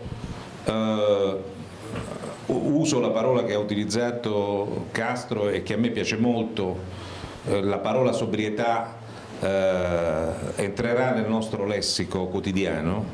Naturalmente può entrarci in tanti modi. Io sono convinto personalmente che noi dovremmo sacrificare un po' di tenore di vita, noi italiani ma noi occidentali in generale, per una serie di ragioni che vanno dalla necessità di ridurre un indebitamento molto forte, in Italia prevalentemente pubblico, in altri paesi prevalentemente privato, ma comunque ci sarà una fase di riduzione di questo indebitamento, e quando bisogna ridurre i debiti questo vuol dire che non ne puoi fare di nuovi, o comunque ne puoi fare pochi e devi restituire quelli vecchi, e questo vuol dire che devi consumare un po' di meno. Allora io penso che questo ciclo sarà un ciclo abbastanza lungo, e quindi noi ci dobbiamo abituare a un po' di sobrietà. Io peraltro sono convinto del fatto che noi abbiamo lo spazio per ridurre il nostro tenore di vita senza ridurre la nostra qualità della vita, perché nel nostro tenore di vita c'è una quantità di spreco molto rilevante e c'è una quantità di consapevolezza molto bassa. Ridurre il tenore di vita aumentando la qualità della vita comporta, diciamo, un'abitudine a diminuire lo spreco e le gratificazioni particolarmente superficiali, e aumentare invece la consapevolezza, cioè il gusto, la capacità di apprezzare il valore di quello che noi facciamo, di quello che noi consumiamo. Quindi questo problema, questo punto è un punto molto delicato, perché la riduzione del tenore di vita è una cosa difficile. È una cosa difficile perché funziona senza che la società diventi reazionaria, protezionista, difensiva, se avviene in maniera abbastanza equa nella collettività e se le classi dirigenti esprimono un modello, dei modelli di ruolo confacenti a questa cosa, perché se qualcuno ha l'impressione che i sacrifici debba fare solo lui o solo alcuni e altri no, naturalmente questo si trasforma in livore, in qualcosa che rompe i meccanismi di coesione della società, per cui questo è molto importante. In genere purtroppo le esperienze della riduzione del tenore di vita in vari paesi, in vari momenti, non sono state facili e sono sfociate molto spesso in meccanismi, diciamo, di ricerca di soluzioni governative più o meno autoritarie, di nemici esterni, pressioni per il protezionismo, rinuncia a fattori di libertà collettiva. Quindi io credo che dobbiamo abituarci all'idea di una diversa sobrietà, ma questo valore della sobrietà deve essere un valore molto condiviso e molto importante. Questa parola sobrietà mi porta al meccanismo produttivo. Io sono assolutamente convinto di quello che dicevano Illy e Castro, e cioè che noi abbiamo una tradizione lunghissima e una straordinaria cultura del fare, però dobbiamo stare molto attenti a coltivare questa cultura del fare, perché negli ultimi decenni il meccanismo delle aspettative ha in qualche modo ridotto l'affidare alla cultura del fare la realizzazione del proprio futuro. Dico in parole più semplici e meno involute di queste: oggi mi sembra che la propensione a imparare attività artigianali, o comunque che possono essere svolte anche in imprese di grandi dimensioni ma che includono una componente di manualità eccetera eccetera, sia meno diffusa, sia considerata meno gratificante di quanto lo fosse in passato, e quindi si cercano delle collocazioni professionali, diciamo il livello delle aspettative è di altra natura. Diciamo che il messaggio sociale, a cominciare dalle famiglie, negli ultimi 20 anni, adesso forse stiamo tornando indietro e secondo me c'è una parola positiva su questo, però negli ultimi 20-25 anni il meccanismo delle famiglie e della cultura generale era stata quella di passare dalla cultura del fare, diciamo artigianale a un'attività, diciamo, di altro tipo, e questo tipo di aspettative ha deformato anche un po' il nostro mercato sia formativo che della offerta di lavoro. Lì dobbiamo tornare, diciamo, a ricoltivarla questa cosa, perché è un grande asset, e devo dire che io vedo dei segnali positivi, perché vedo dei giovani magari laureati che però scelgono, hanno il coraggio e trovano un consenso sociale nel fare delle attività artigianali o di varia natura che hanno un contenuto creativo ma di manualità molto forte, perché capiscono che quell'attività gli può dare una gratificazione personale, professionale, economica e anche sociale. Quindi lì c'è un passaggio che bisogna coltivare e accompagnare seriamente. Il secondo punto rilevante è un punto, diciamo, di meccanismi di relazione all'interno della nostra società. Noi, come diceva Castro, veniamo da una storia di contrapposizione, anche se questa contrapposizione a volte è stata più sostanziale, a volte meno sostanziale, tra capitale e lavoro, perché veniamo da una storia, diciamo, novecentesca di ideologie e di sistema economico in cui questa contrapposizione era servita a costruire appunto il sistema dei diritti. Oggi io credo invece che sia importantissima una grandissima alleanza tra capitale e lavoro, perché noi, l'Italia, ma diciamo tutto l'Occidente, ma parliamo dell'Italia, abbiamo un problema numero uno, che è quello della creazione di ricchezza. Noi non produciamo abbastanza ricchezza, non cresciamo abbastanza, anzi non cresciamo quasi più, e l'obiettivo della creazione di ricchezza è un obiettivo comune del capitale delle imprese. Però c'è un nemico. Noi dobbiamo sapere che c'è un nemico che è il nemico comune, e questo nemico comune si chiama rendita. La rendita che è diffusa nel mondo del lavoro, nel mondo dell'impresa, nel mondo della pubblica amministrazione, nel mondo dei patrimoni. Diciamo, l'Italia è un paese nel quale la rendita è particolarmente diffusa, ed è tanto diffusa che io credo che sia la vera ragione della nostra immobilità. L'Italia è un paese che ha il vantaggio di avere un patrimonio privato molto elevato, molto elevato. Siamo diciamo, il patrimonio privato pro capite tra più alti dei paesi più industrializzati, però abbiamo un patrimonio privato altissimo che non produce ricchezza, perché avere un patrimonio, credo che sia di 12.000 miliardi più o meno di euro valutato, che produce una crescita zero, vuol dire che questo patrimonio non è un patrimonio utilizzato in una maniera ottimale. Allora noi ci dobbiamo preoccupare di individuare i meccanismi per rendere fattiva questa alleanza tra capitale, tra impresa e lavoro, tra capitale produttivo e lavoro, e avere il coraggio politico, sociale, come dire, anche degli interessi dinamici della società di combattere contro le rendite, perché se non combattiamo contro le rendite, che sono diciamo un grasso che si accumula e che non va a vantaggio del corpo, perché non aiuta la dinamicità di questo corpo, se non affrontiamo il problema delle rendite, prima o poi, ma più prima che poi, affronteremo un'asfissia della struttura dinamica del Paese. E vengo al terzo punto. Il problema chiave dell'Italia è quello di rimettere in moto l'economia. Per rimetterla in moto noi dobbiamo stare molto attenti, perché noi abbiamo una struttura imprenditoriale molto vitale e molto importante, ma che ha due problemi. Uno, non è sufficientemente grande, non solo individualmente le imprese, ma come somma delle imprese, per mantenere il tenore di vita al quale noi ci siamo abituati e che abbiamo in parte, non piccola, alimentata con il debito pubblico. Ora, siccome il debito pubblico non lo possiamo aumentare, lo dobbiamo ridurre, quel tenore di vita, che io spero diventi qualità della vita, bisogna che lo alimenti di più l'attività economica, e quindi dobbiamo far crescere il nostro tessuto di imprese, che sono imprese manifatturiere, nei servizi, tutte le attività economiche devono crescere. Per fare questo noi dobbiamo fare il contrario di quello che è stato fatto fino adesso, cioè credo che l'obiettivo primo della politica debba essere quello di eliminare gli ostacoli che soffocano, che limitano, che ostacolano la dinamicità dell'attività economica. Questo è il primo punto che dovrebbe come dire, illuminare ogni attività politica e normativa. Ogni volta che si va a fare una manovra, una finanziaria, una legge, bisognerebbe chiedersi, per qualunque cosa venga fatta, se questa cosa aumenta la dinamicità dell'economia oppure la riduce. Dopodiché si fa il passo successivo.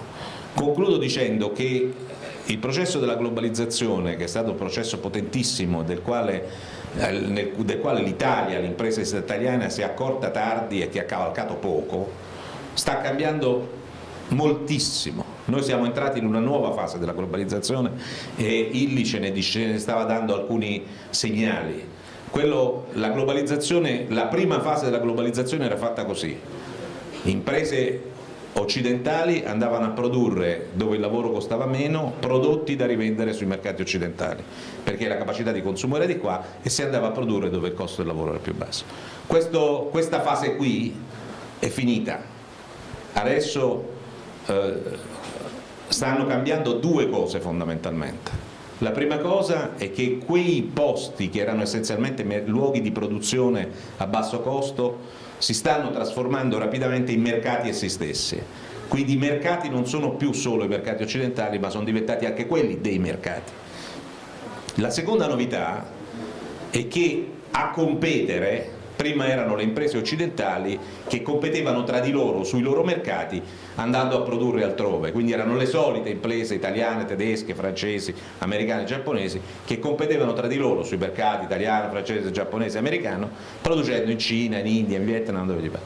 Adesso non sono più solo loro, adesso tutti quanti sono mercati, ma su questi mercati non competono più solo le imprese occidentali. Nella classifica Fortune 500, c'è questa rivista americana che pubblica ogni anno la classifica delle prime 500 imprese del mondo per fatturato, quest'anno ce n'erano, mi sembra, 42 cinesi. Tanto per darvi un'idea, quelle tedesche sono 36 e quelle francesi sono 39, quelle italiane 11, ma lasciamo perdere. La Francia e la Germania sono dei capitalismi storici. La Cina è un capitalismo molto recente, ce ne sono 42, sono sicuro che nella prossima edizione saranno 60, 70, 80, ce ne sono molte brasiliane, alcune indiane, alcune sudafricane, qualche turca, cioè le imprese che competono su tutti i mercati ormai non sono più solo le solite. Cosa comporta questo? E qui vengo al punto chiave che più ci interessa. comporta che la competizione da costi, che è stata quella che ha dominato gli ultimi 20 anni, è una competizione, diciamo, che sta passando di moda. Tutte le varie McKinsey, società che studiano, diciamo, il management e la cultura d'impresa stanno segnalando nelle loro ricerche che il modello competitivo basato sui costi non reggerà più, perché tu puoi anche andare a produrre in Cina per riesportare negli Stati Uniti, ma la tua struttura di costi sarà sempre più alta di quella di un'impresa che da cima a fondo, cioè dal quartier generale fino all'usciere, è tutta cinese o tutta indiana o tutta vietnamita. Allora si sta ritornando, come diceva Castro, a una competizione basata sulla creazione di valore. Questa è una buona notizia, a mio parere, perché determina una cosa. La prima cosa è che il ciclo delle delocalizzazioni si affievolisce, non finisce ma si affievolisce, perché sta diventando sempre meno conveniente andare a investire in Cina per produrre, per riesportare in Italia, in Europa o negli Stati Uniti, perché i salari in Cina stanno aumentando, perché i rischi di cambio stanno aumentando, perché con l'alto prezzo del petrolio il costo dei trasporti sta aumentando, e tutto questo si mangia una buona parte di quel vantaggio del costo del lavoro. Si va a produrre in Cina per il mercato cinese. Questa è una differenza, non è più una delocalizzazione ma una localizzazione. La seconda differenza, importantissima, è che torna dopo 20 anni in cui si era detto che la manifattura la lasciavamo fare ai paesi poveri dove il costo del lavoro andava poco e che l'Occidente viveva di servizi, torna la manifattura. Negli Stati Uniti, da Obama in giù, c'è una grande pressione sul rilancio della manifattura, per il semplice motivo che se tu non produci delle cose fisiche da scambiare con le cose di cui hai bisogno, i container che arrivano pieni nei tuoi porti ripartiranno vuoti e tu avrai un deficit strutturale che non potrai colmare. E per un'altra ragione molto importante, che la manifattura è un grande regolatore sociale ed è la fonte che alimenta i servizi ad alto valore aggiunto. Dove non c'è la manifattura si sviluppano servizi a basso valore aggiunto, lavori poveri.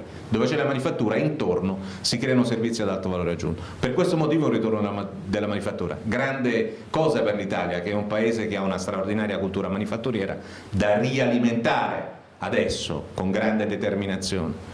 L'altra cosa importantissima è che non competendo più, non avendo più la capacità, la possibilità in prospettiva di competere sui costi, dovendo competere sulla creazione di valore, beh, è difficilissimo creare valore con una manodopera sottopagata o a tempo determinato. Tanto è vero che i tedeschi, che sono stati i primi a trasformare il loro modello produttivo pensando alla globalizzazione 2.0, hanno fatto dei contratti, la Siemens mi sembra e la Volkswagen quest'anno, dei contratti, la Siemens solo per la Germania, la Volkswagen worldwide per tutti i loro 440.000 dipendenti nel mondo, che coinvolgono moltissimo la manodopera. Credo che la Siemens abbia addirittura stabilito che i rappresentanti dei lavoratori, dei sindacati, possano utilizzare consulenti esterni, perché la complessità delle decisioni che l'impresa deve prendere, il sistema impresa, quindi non solo più l'imprenditore e il management, ma il sistema impresa deve prendere, richiedono delle competenze così elevate che anche i rappresentanti di quella parte che deve partecipare alla creazione di valore deve essere in grado di partecipare attivamente e costruttivamente a questo processo. Anche questa è una buonissima notizia, perché sui costi noi più in giù di così non possiamo andare, perché il lavoro non lo puoi pagare meno, perché la gente deve vivere dignitosamente e consumare accettabilmente, se no il ciclo non va, e quindi lì non potevamo fare molta più strada. Sul valore noi possiamo fare strada, teoricamente possiamo fare strada, perché siamo capaci di creare valore. Naturalmente questa sfida è paradossalmente più difficile di quella precedente, perché le imprese e i sistemi paese che saranno in grado di creare valore parteciperanno a questa partita. E quindi con le imprese e i sistemi paese, perché la creazione di valore non la fa solo l'impresa, la fa dal fisco alle infrastrutture, all'education, al tessuto sociale, al sindacato, cioè la creazione di valore richiede un insieme di elementi che determinano questo clima. Ebbene, le imprese e i sistemi paese che riusciranno a creare valore ci saranno in questa partita, gli altri non galleggeranno, gli altri usciranno fuori dal ciclo, dal grande ciclo dello sviluppo, diventeranno marginali. Quindi io dico che ci sta in questa seconda fase della globalizzazione una grande opportunità per tutti l'Occidente, ma per l'Italia, che ha una forte cultura manifatturiera e una forte cultura del valore, a condizione che noi riusciamo a coglierla questa sfida.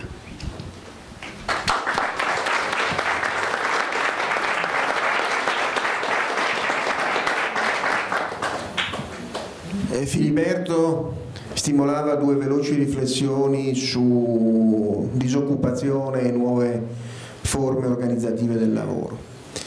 Sulla disoccupazione premetto che evidentemente ci vuole sempre un atteggiamento di profondo rispetto. Entrando ho incontrato due persone che mi sono diventate molto care e che ho conosciuto durante una crisi aziendale che ha determinato per loro la perdita del posto di lavoro. Sono argomenti sui quali non si può, come dire, scivolare in rassicurazioni banali. Tuttavia, provando ad essere in qualche modo astratti dalla passione che non può non attraversare chi vive queste vicende, e ci concentriamo sui dati, molto velocemente, pensate che nell'anno clou della crisi la nostra provincia ha perso il 6% di PIL. La provincia di Treviso ha perso il 6% di PIL. Nella storia dell'Italia repubblicana la più grave caduta di PIL che mai si fosse prima verificata è situata nel 1975 ed indica una caduta del PIL del 2,1%. Però se confrontiamo gli altri dati ci accorgiamo che qui in Veneto la disoccupazione oggi è al 5,8%, poco più di quello che fino a non moltissimi anni fa molti accademici indicavano come tasso fisiologico di disoccupazione il 5%, l'inflazione è al 2,8%, allora nel 1975 la disoccupazione qui in provincia di Treviso era del 22%, l'inflazione era evidentemente a doppia cifra e c'erano alcuni fenomeni collaterali tipo un terrorismo di massa che insanguinava il paese. Mentre oggi, proprio in questa provincia e in questa regione, si segnala il più alto tasso di coesione sociale mai prima verificatosi.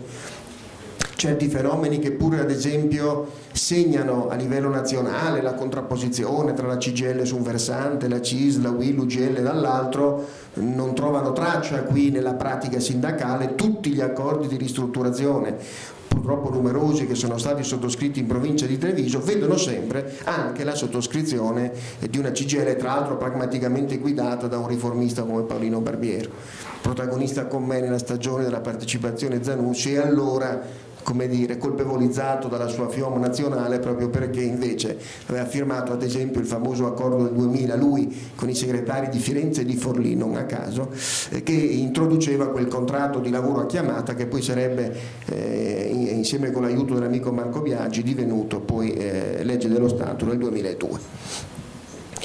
Quindi in realtà noi oggi riusciamo ad avere una performance in termini di disoccupazione sostanzialmente positiva. Anche a livello nazionale l'8% rimane circa il 20% migliore della media europea. Il Paese ha sostanzialmente tenuto pur travolto da una crisi di queste dimensioni. Noi oggi dobbiamo immaginare, probabilmente per le ragioni che prima illustravo, una ripresa che non si traduce immediatamente da economica in occupazionale. Io credo che noi avremo almeno fino al 2017 una condizione di affanno sul versante occupazionale, che non significa affanno sul versante economico. La stessa provincia di Treviso già nel 2011 certifica di aver recuperato a livello di export i dati del 2007, ma con una interessante e positiva variazione di mappa, nel senso che parte di quell'export è significativamente orientato ai paesi più dinamici, Brasile, Russia, Cina, che sono quelli che garantiscono tassi stabili di sviluppo nel tempo più robustamente che non la tradizionale destinazione germanica delle esportazioni trevigiane. Quindi sul versante dell'occupazione Treviso, il Veneto, l'Italia sta tenendo. Dove dobbiamo però intervenire? Velocemente e robustamente. Dobbiamo superare quell'assetto regolatorio del mercato del lavoro e delle relazioni industriali italiane che oggi diventerebbero un fattore di ostruzione allo sviluppo. Non è un caso che l'unico capitolo significativamente dedicato allo sviluppo nella manovra d'agosto sia proprio quello contenuto nel famoso articolo 8 del decreto legge 138, che è il pacchetto lavoro. E non è un caso, ne sono stato relatore al Senato, come anche il terzo polo, che su tutte le parti della manovra ha votato contro, invece sul pacchetto lavoro, pur difficile, pur arduo, abbia invece votato a favore. Si tratta di trasformare davvero l'assetto tradizionale del nostro Paese, che vede sostanzialmente un mercato del lavoro duale e una regolazione tutta concentrata a livello statuale. Il mercato duale del lavoro, i grandi diversi dai piccoli, nascono sostanzialmente dalla grande illusione della fine degli anni 60 o con complicità confindustriali colossali, e non mica solo colpa del sindacato, no? Vero Riccardo? Questa idea, che trova la sua sanzione nella conclusione dell'autunno caldo del 1969 con la sottoscrizione dell'accordo del 10 febbraio e poi venne recepita nello Statuto dei lavoratori del 20 maggio del 1970, in cui si divide in due l'Italia. C'è un'Italia che è modellata sulla grande impresa fordista, che è modellata su Fiat, e c'è un'altra Italia, quella sotto i 15 dipendenti, che viene, come dire, coperta da una zona d'ombra dove ci dice fate quel cacchio che volete. E questo sarà uno fra, come dire, i grandi fattori di disturbo ad un razionale sviluppo dell'impresa italiana, perché l'impresa italiana non sarà mai incentivata a crescere, da un lato, e dall'altro i grandi gruppi non potranno esercitare fino in fondo la loro trazione virtuosa, perché in qualche misura imprigionati da un sistema regolatorio inimico dello sviluppo. E quindi avremo uno sviluppo eccessivo sotto e un difetto di sviluppo sopra, con dei fenomeni di snaturamento della qualità competitiva del nostro sistema molto elevati. Rischio sempre presente. Anche oggi si parla tanto di articolo 18, è vero che nelle imprese sopra i 15 il licenziamento ingiustificato viene sanzionato con la reintegra nel posto di lavoro del lavoratore ingiustamente licenziato, ma è anche vero che sotto i 15 basta pagare un range fra 2,5 e 6 mensilità e tu puoi fare tutti i licenziamenti ingiustificati che vuoi. Oggi, per la prima volta nella storia italiana, le relazioni industriali diventano non già zavorra, non già inibizione, non già impedimento alla crescita e allo sviluppo, ma anzi vettore. Il caso Fiat lo dimostra. Fiat una volta perché faceva le nuove fabbriche a Cassino, a Termoli, a Melfi, a Termini Imerese? Semplicemente perché veniva attratta dalla dazione di imponenti contribuzioni pubbliche a fondo perduto. Oggi invece Fiat, con il progetto Fabbrica Italia, decide di investire 20 miliardi di euro nel nostro paese senza ottenere un solo centesimo di finanziamento pubblico, ma sfidando insieme alle sue associazioni sindacali riformiste la invenzione, la edificazione di un modello flessibilmente molto dinamico, esplicitamente cooperativo, capace di generare una capacità di migliori prodotti piazzati sul mercato esattamente in coerenza con le condizioni che il mercato richiede per la loro collocazione, mai vista prima.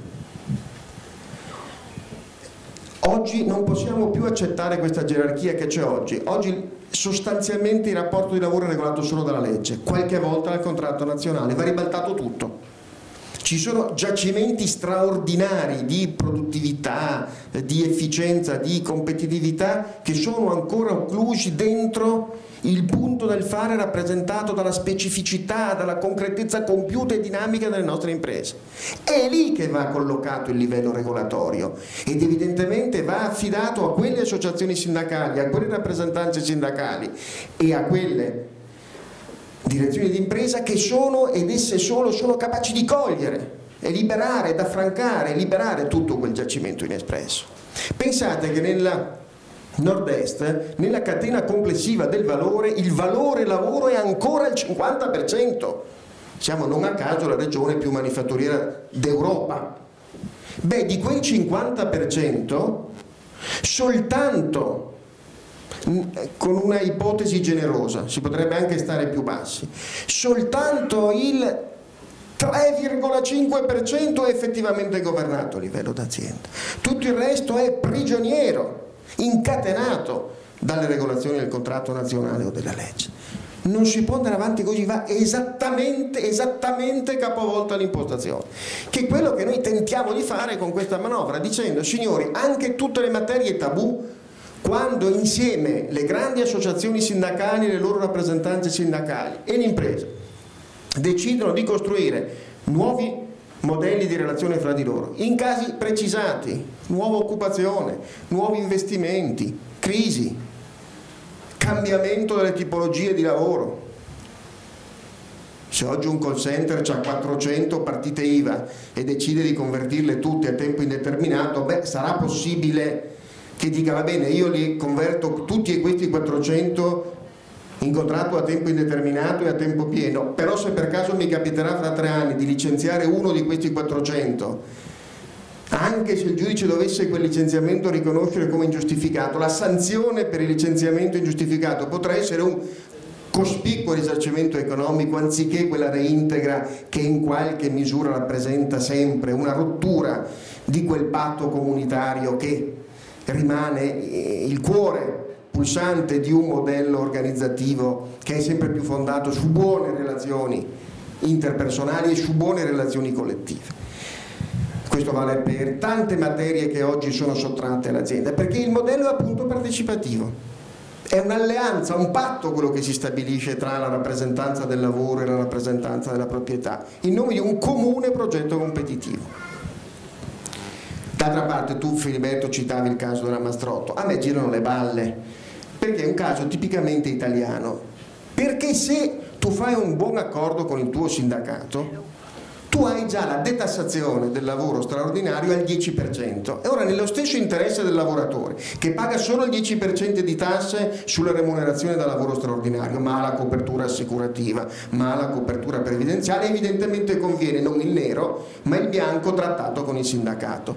E evidentemente lo stesso dovrebbe convenire anche ad un'azienda che attraverso il patto può garantirsi. È effettivamente così, Maurizio. Certamente, ma anche prima del 10%, chiunque abbia fatto il nostro mestiere sa che un'ora di lavoro straordinario in bianco costa meno di un'ora di lavoro ordinario, perché soltanto. Quindi in realtà sono tutte fole. La Mastrotto cercava semplicemente di avere un modello autoritario, fondato ipocritamente sulla complicità, malamente e torbidamente sedotto dalle sue maestranze. È un modello antistorico, è un modello che porta l'Italia alla, come dire, ruzzolare in un crepaccio, perché modernizzare le relazioni industriali significa davvero garantire la qualità competitiva del sistema. Se ancora qualcuno pensa che in questo paese si possa fare business in quel modo lì, davvero ha sbagliato tutto. E tra l'altro questo diventerà sempre più urgente, e chiudo, perché è evidente che è vero che i dati sulla disoccupazione sono rassicuranti, è vero che ci saranno straordinarie opportunità competitive, se saranno colte, Guardate che storicamente, dopo la legge Biagi che oggi tutti osannano, ci furono almeno 2 anni in cui per la complicità anche dei rappresentanti datoriali tutti i nuovi strumenti non furono applicati. Il famoso lavoro a chiamata di qui sopra fu scoperto dal commercio, che si accorse quanto utile poteva essere organizzare la prestazione, che so io, nei momenti di picco grazie al lavoro a chiamata, ma se no l'industria sarebbe scappata. Abbiamo fatto l'anno scorso per una straordinaria battaglia un accordo che sposta la risoluzione delle controversie di lavoro dal giudizio ordinario, costosissimo, lunghissimo, incertissimo, 7,4 anni, all'arbitrato, pochissimo costoso, certissimo, sicurissimo, 3 mesi. Tu pensi che l'accordo sia stato fatto? No, perché come diceva benissimo Marco Panara c'è un sistema consuetudinario di rendite occlusive sulle quali molti campano, molti sistemi organizzativi campano, che giocano contro la modernizzazione del paese. Ma in realtà nei prossimi 3 anni molte imprese marginali, molte imprese periferiche saranno condannate alla espulsione definitiva dal mercato, e non basterà l'illimitata espansione degli ammortizzatori sociali in deroga a coprire il fenomeno, perché se sarà socialmente protetto il lavoratore coinvolto in quel fallimento industriale, però si costituiscono le condizioni per una progressiva condizione di rattrappimento che sarà difficilissimo recuperare, ed ora da subito bisogna selettivamente orientarsi a investimenti in una modernizzazione fondata sulla tradizione, che vuol dire buone relazioni collaborative, partecipative, partecipazione agli utili, partecipazione ai momenti organizzativi, che tra l'altro poi è il modello storico dell'impresa italiana. È il modello storico dell'impresa italiana, perché le imprese italiane da queste sono segnato. Tu vieni da Vicenza, la grande tradizione dei Rossi è questa tradizione, la grande tradizione lombarda è questa, è la tradizione della partecipazione, che è molto più che il coinvolgimento, è la condivisione del destino, il riconoscimento che esiste una piattaforma comunitaria di identità alla quale partecipano insieme il lavoratore e il datore di lavoro, che sono impresa come comunità fondata su valori riconosciuti da tutti, dentro l'impresa e oltre l'impresa, perché l'impresa è radicata autenticamente nel territorio. Questo è un vettore competitivo, va sviluppato, si chiama modello neomedievale, si chiama modello neocorporativo, si chiama, non lo so, ma so che su questo bisogna investire, e in questa dimensione per i furbi non c'è posto, né per i furbi né per gli sciocchi, perché la durezza concorrenziale della competizione emargina gli sciocchi, ma è un territorio dove la trasparenza, che è il fondamento della sobrietà, esige che non sia consentita l'opportunistica astuzia di chi considera l'elusione delle regole un'abilità. Questo non sarà più assolutamente possibile. Di questo dobbiamo renderci conto, per cui ben vengano tutte le operazioni di trasparenza. Bene. Avremmo tempi per andare avanti 3 giorni, ma eviterei, e chiederei al dottor Illy, se siamo d'accordo, come dire, di concludere questo incontro. Ci stava raccontando prima che a Cernobbio il clima era, come dire, nuvoloso come ora qui, che però, come dire, dal suo punto di vista qualcosa non gli tornava e qualche elemento di speranza o insomma perlomeno di valutazioni più positive da parte sua c'erano, quindi gli chiederei di raccontarci questo. Volentieri. In effetti, soprattutto a seguito della relazione venerdì mattina di Nouriel Roubini, che è uno dei pochi economisti che aveva previsto la recessione del 2007-2008 e che poi ha fatto ulteriori previsioni che in genere sono state centrate, relazione che ha praticamente dato per scontato che dopo la prima recessione che ho appena ricordato e dopo una modesta crescita quantomeno nei paesi occidentali, sta per presentarsi una seconda recessione. Questa relazione ha un po' condizionato i lavori di tutte le giornate. Ecco, oggi era la giornata che riguardava la politica italiana, quindi c'erano molti rappresentanti del governo che hanno raccontato e hanno continuato a fare anche dopo, ovviamente, che io ero partito per arrivare qui in tempo, quali sono le contromisure che il governo italiano intende adottare. Io ho la sensazione che vi sia stata una eccessiva generalizzazione, si parla di economia globale ed è vero, esiste, l'abbiamo già detto prima, lo scrive Marco Panara nel suo libro e ce ne ha parlato, ma non è un'economia omogenea. Questo l'aveva sottolineato un altro economista, se non erro Francesco Giavazzi. Mai come negli ultimi anni l'economia dei paesi si è mossa in maniera estremamente diversificata. Noi abbiamo da un lato l'Europa che cresce molto poco, gli Stati Uniti che hanno dimostrato fino all'altro anno, alla ripresa dopo la recessione, di saper avere delle crescite più robuste, e anche quando dico l'Europa sbaglio, perché in Nord Europa invece Norvegia, Svezia, Danimarca hanno avuto tassi di crescita simili a quelli americani, ma dicevo l'America ha dimostrato di saper avere crescite più robuste, e poi ci sono i famosi BRICS, quindi dal Brasile, la Russia, l'India, la Cina, ma se vogliamo in genere l'Asia da una parte, la Russia e il Sud America, che sono cresciuti a tassi per per noi impensabili, il 6, il 7, l'8, il 9%, la Cina qualche volta addirittura oltre il 10%. Quindi la mia sensazione è che a causa del raggiungimento di alcuni limiti, il limite per esempio nella produzione di alcune materie prime, o c'è un eccesso di speculazione che ha fatto nell'ultimo anno e mezzo raddoppiare quasi tutte le materie prime alimentari e non, oppure vuol dire che effettivamente la domanda, cresciuta in maniera molto consistente negli ultimi anni, non tanto in Occidente quanto soprattutto nell'Asia Pacifico e in Sud America, ha praticamente saturato l'offerta. Pensiamo ad alcuni beni come le terre rare che produce praticamente solo la Cina, piuttosto che il litio. Tutti usiamo le batterie, ioni litio da cellulare, adesso sempre più anche nel settore delle automobili. Quello è un bene decisamente poco disponibile, decisamente scarso, e la domanda sta praticamente saturando l'offerta. Ma questo sta avvenendo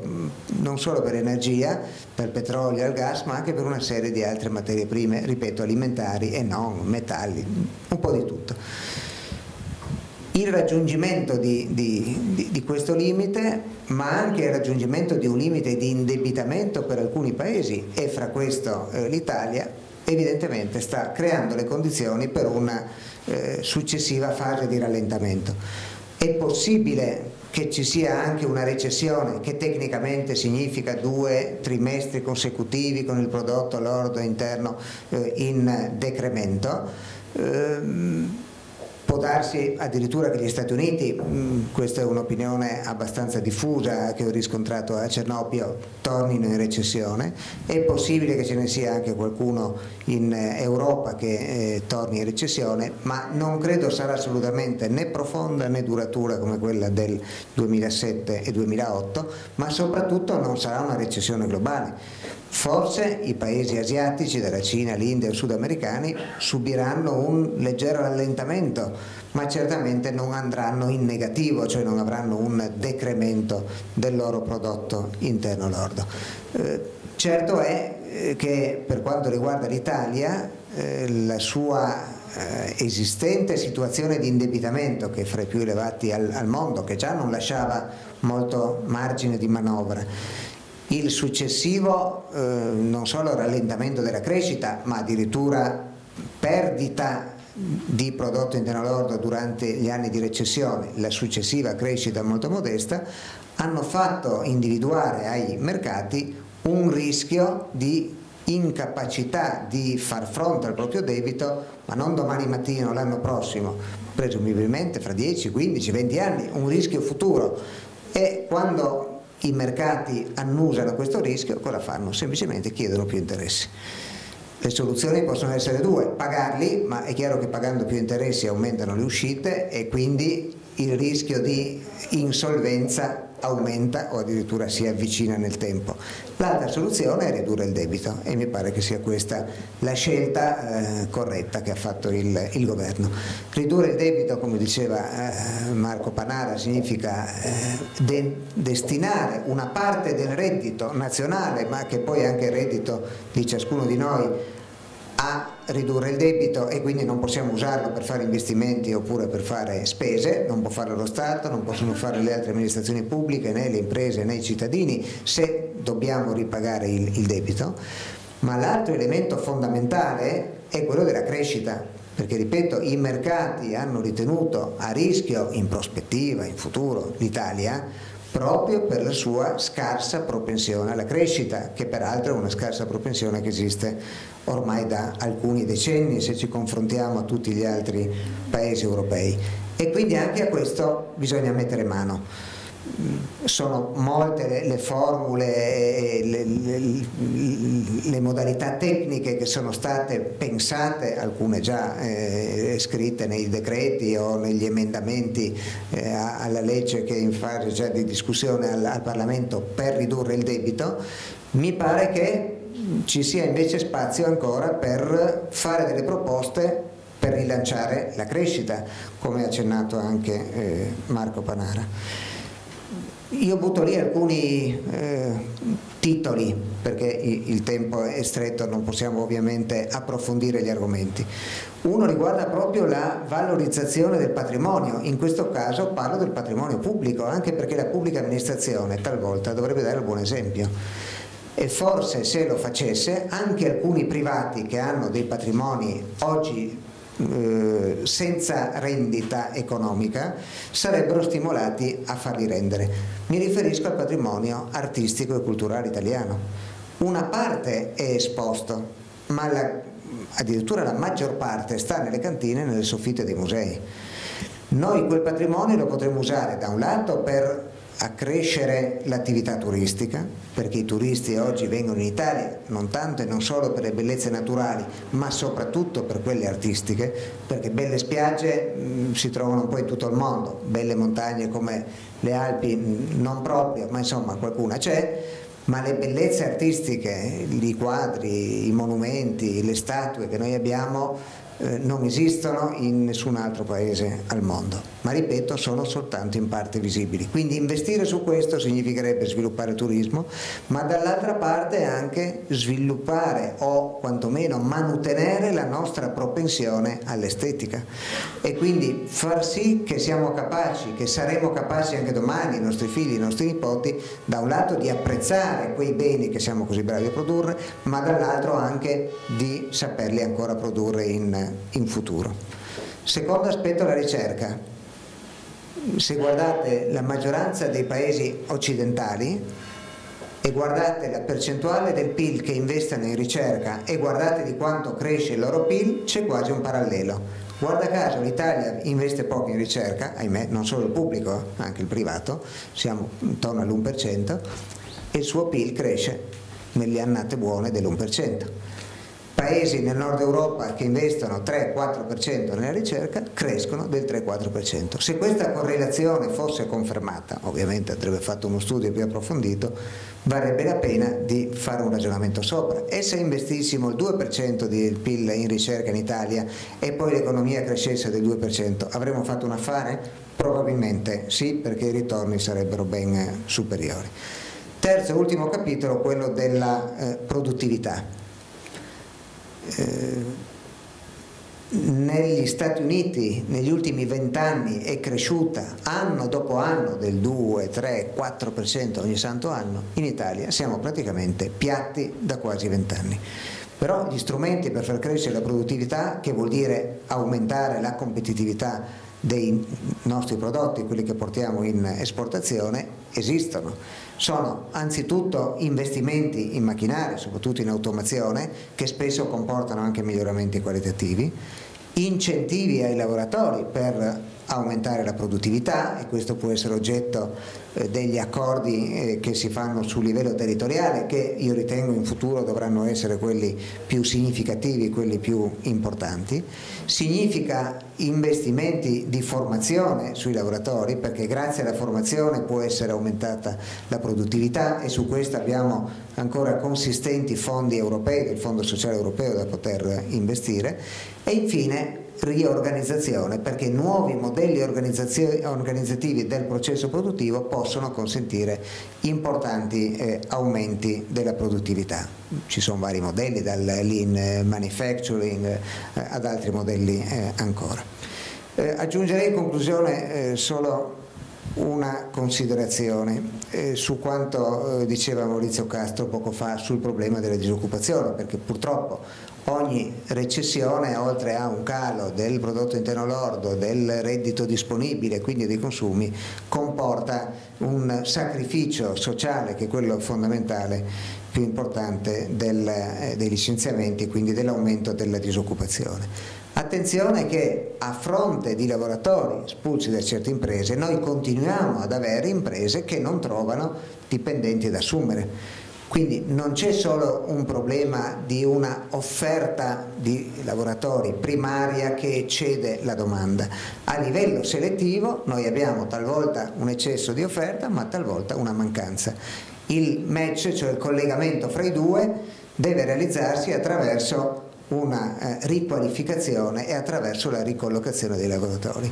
Ma questo mi porta, e lo dico apposta alla presenza di Maurizio Castro, perché so che è non solo sensibile ma esperto in questa materia, mi porta a lanciare un messaggio relativo all'esigenza di una riforma degli ammortizzatori sociali come sono oggi concepiti, realizzati e utilizzati in Italia.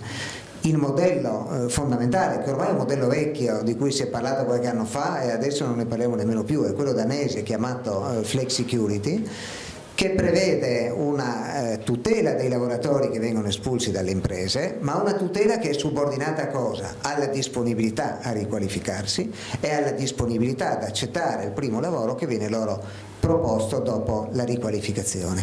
In Danimarca ha funzionato, che è una meraviglia. Io credo che sia un sistema che potrebbe funzionare benissimo anche in Italia. Allora sì che si può proporre di utilizzare delle risorse che oggi sono parcheggiate nelle imprese e che spesso le imprese dicono sono fondamentali per il loro finanziamento, ma rimane il fatto che sono soldi dei loro dipendenti, e mi riferisco al TFR. Ecco, forse quelle risorse, se utilizzate per introdurre un sistema di flexicurity, allora si potrebbe pensare effettivamente di impiegarle in maniera diversa, e forse di fronte a questa flessibilità nella disponibilità dell'utilizzo dei lavoratori da parte delle imprese, anche queste sarebbero più disponibili a rinunciare all'autofinanziamento che deriva dal TFR, ma a fronte di un vantaggio che è ben superiore, che è quello di utilizzare forze del lavoro che siano effettivamente coerenti con il carico di lavoro che l'impresa ha in quel momento, ma anche la possibilità di rendere disponibili i lavoratori riqualificati in tempi brevi quando questa necessità si presenta. Io in conclusione dico che l'Italia ha moltissime risorse in termini di creatività, di propensione per l'estetica, di imprenditori e di capacità dei lavoratori. Quello che ci manca talvolta è la capacità di farle coincidere, di fare il match fra le due. Credo che con uno sforzo creativo da parte della politica si possa risolvere anche il problema di questa crisi finanziaria che stiamo affrontando e del rilancio dell'economia, quindi per puntare a una crescita molto più significativa in futuro. L'importante è che questo sforzo venga fatto, e se verrà fatto sono sicuro produrrà dei risultati.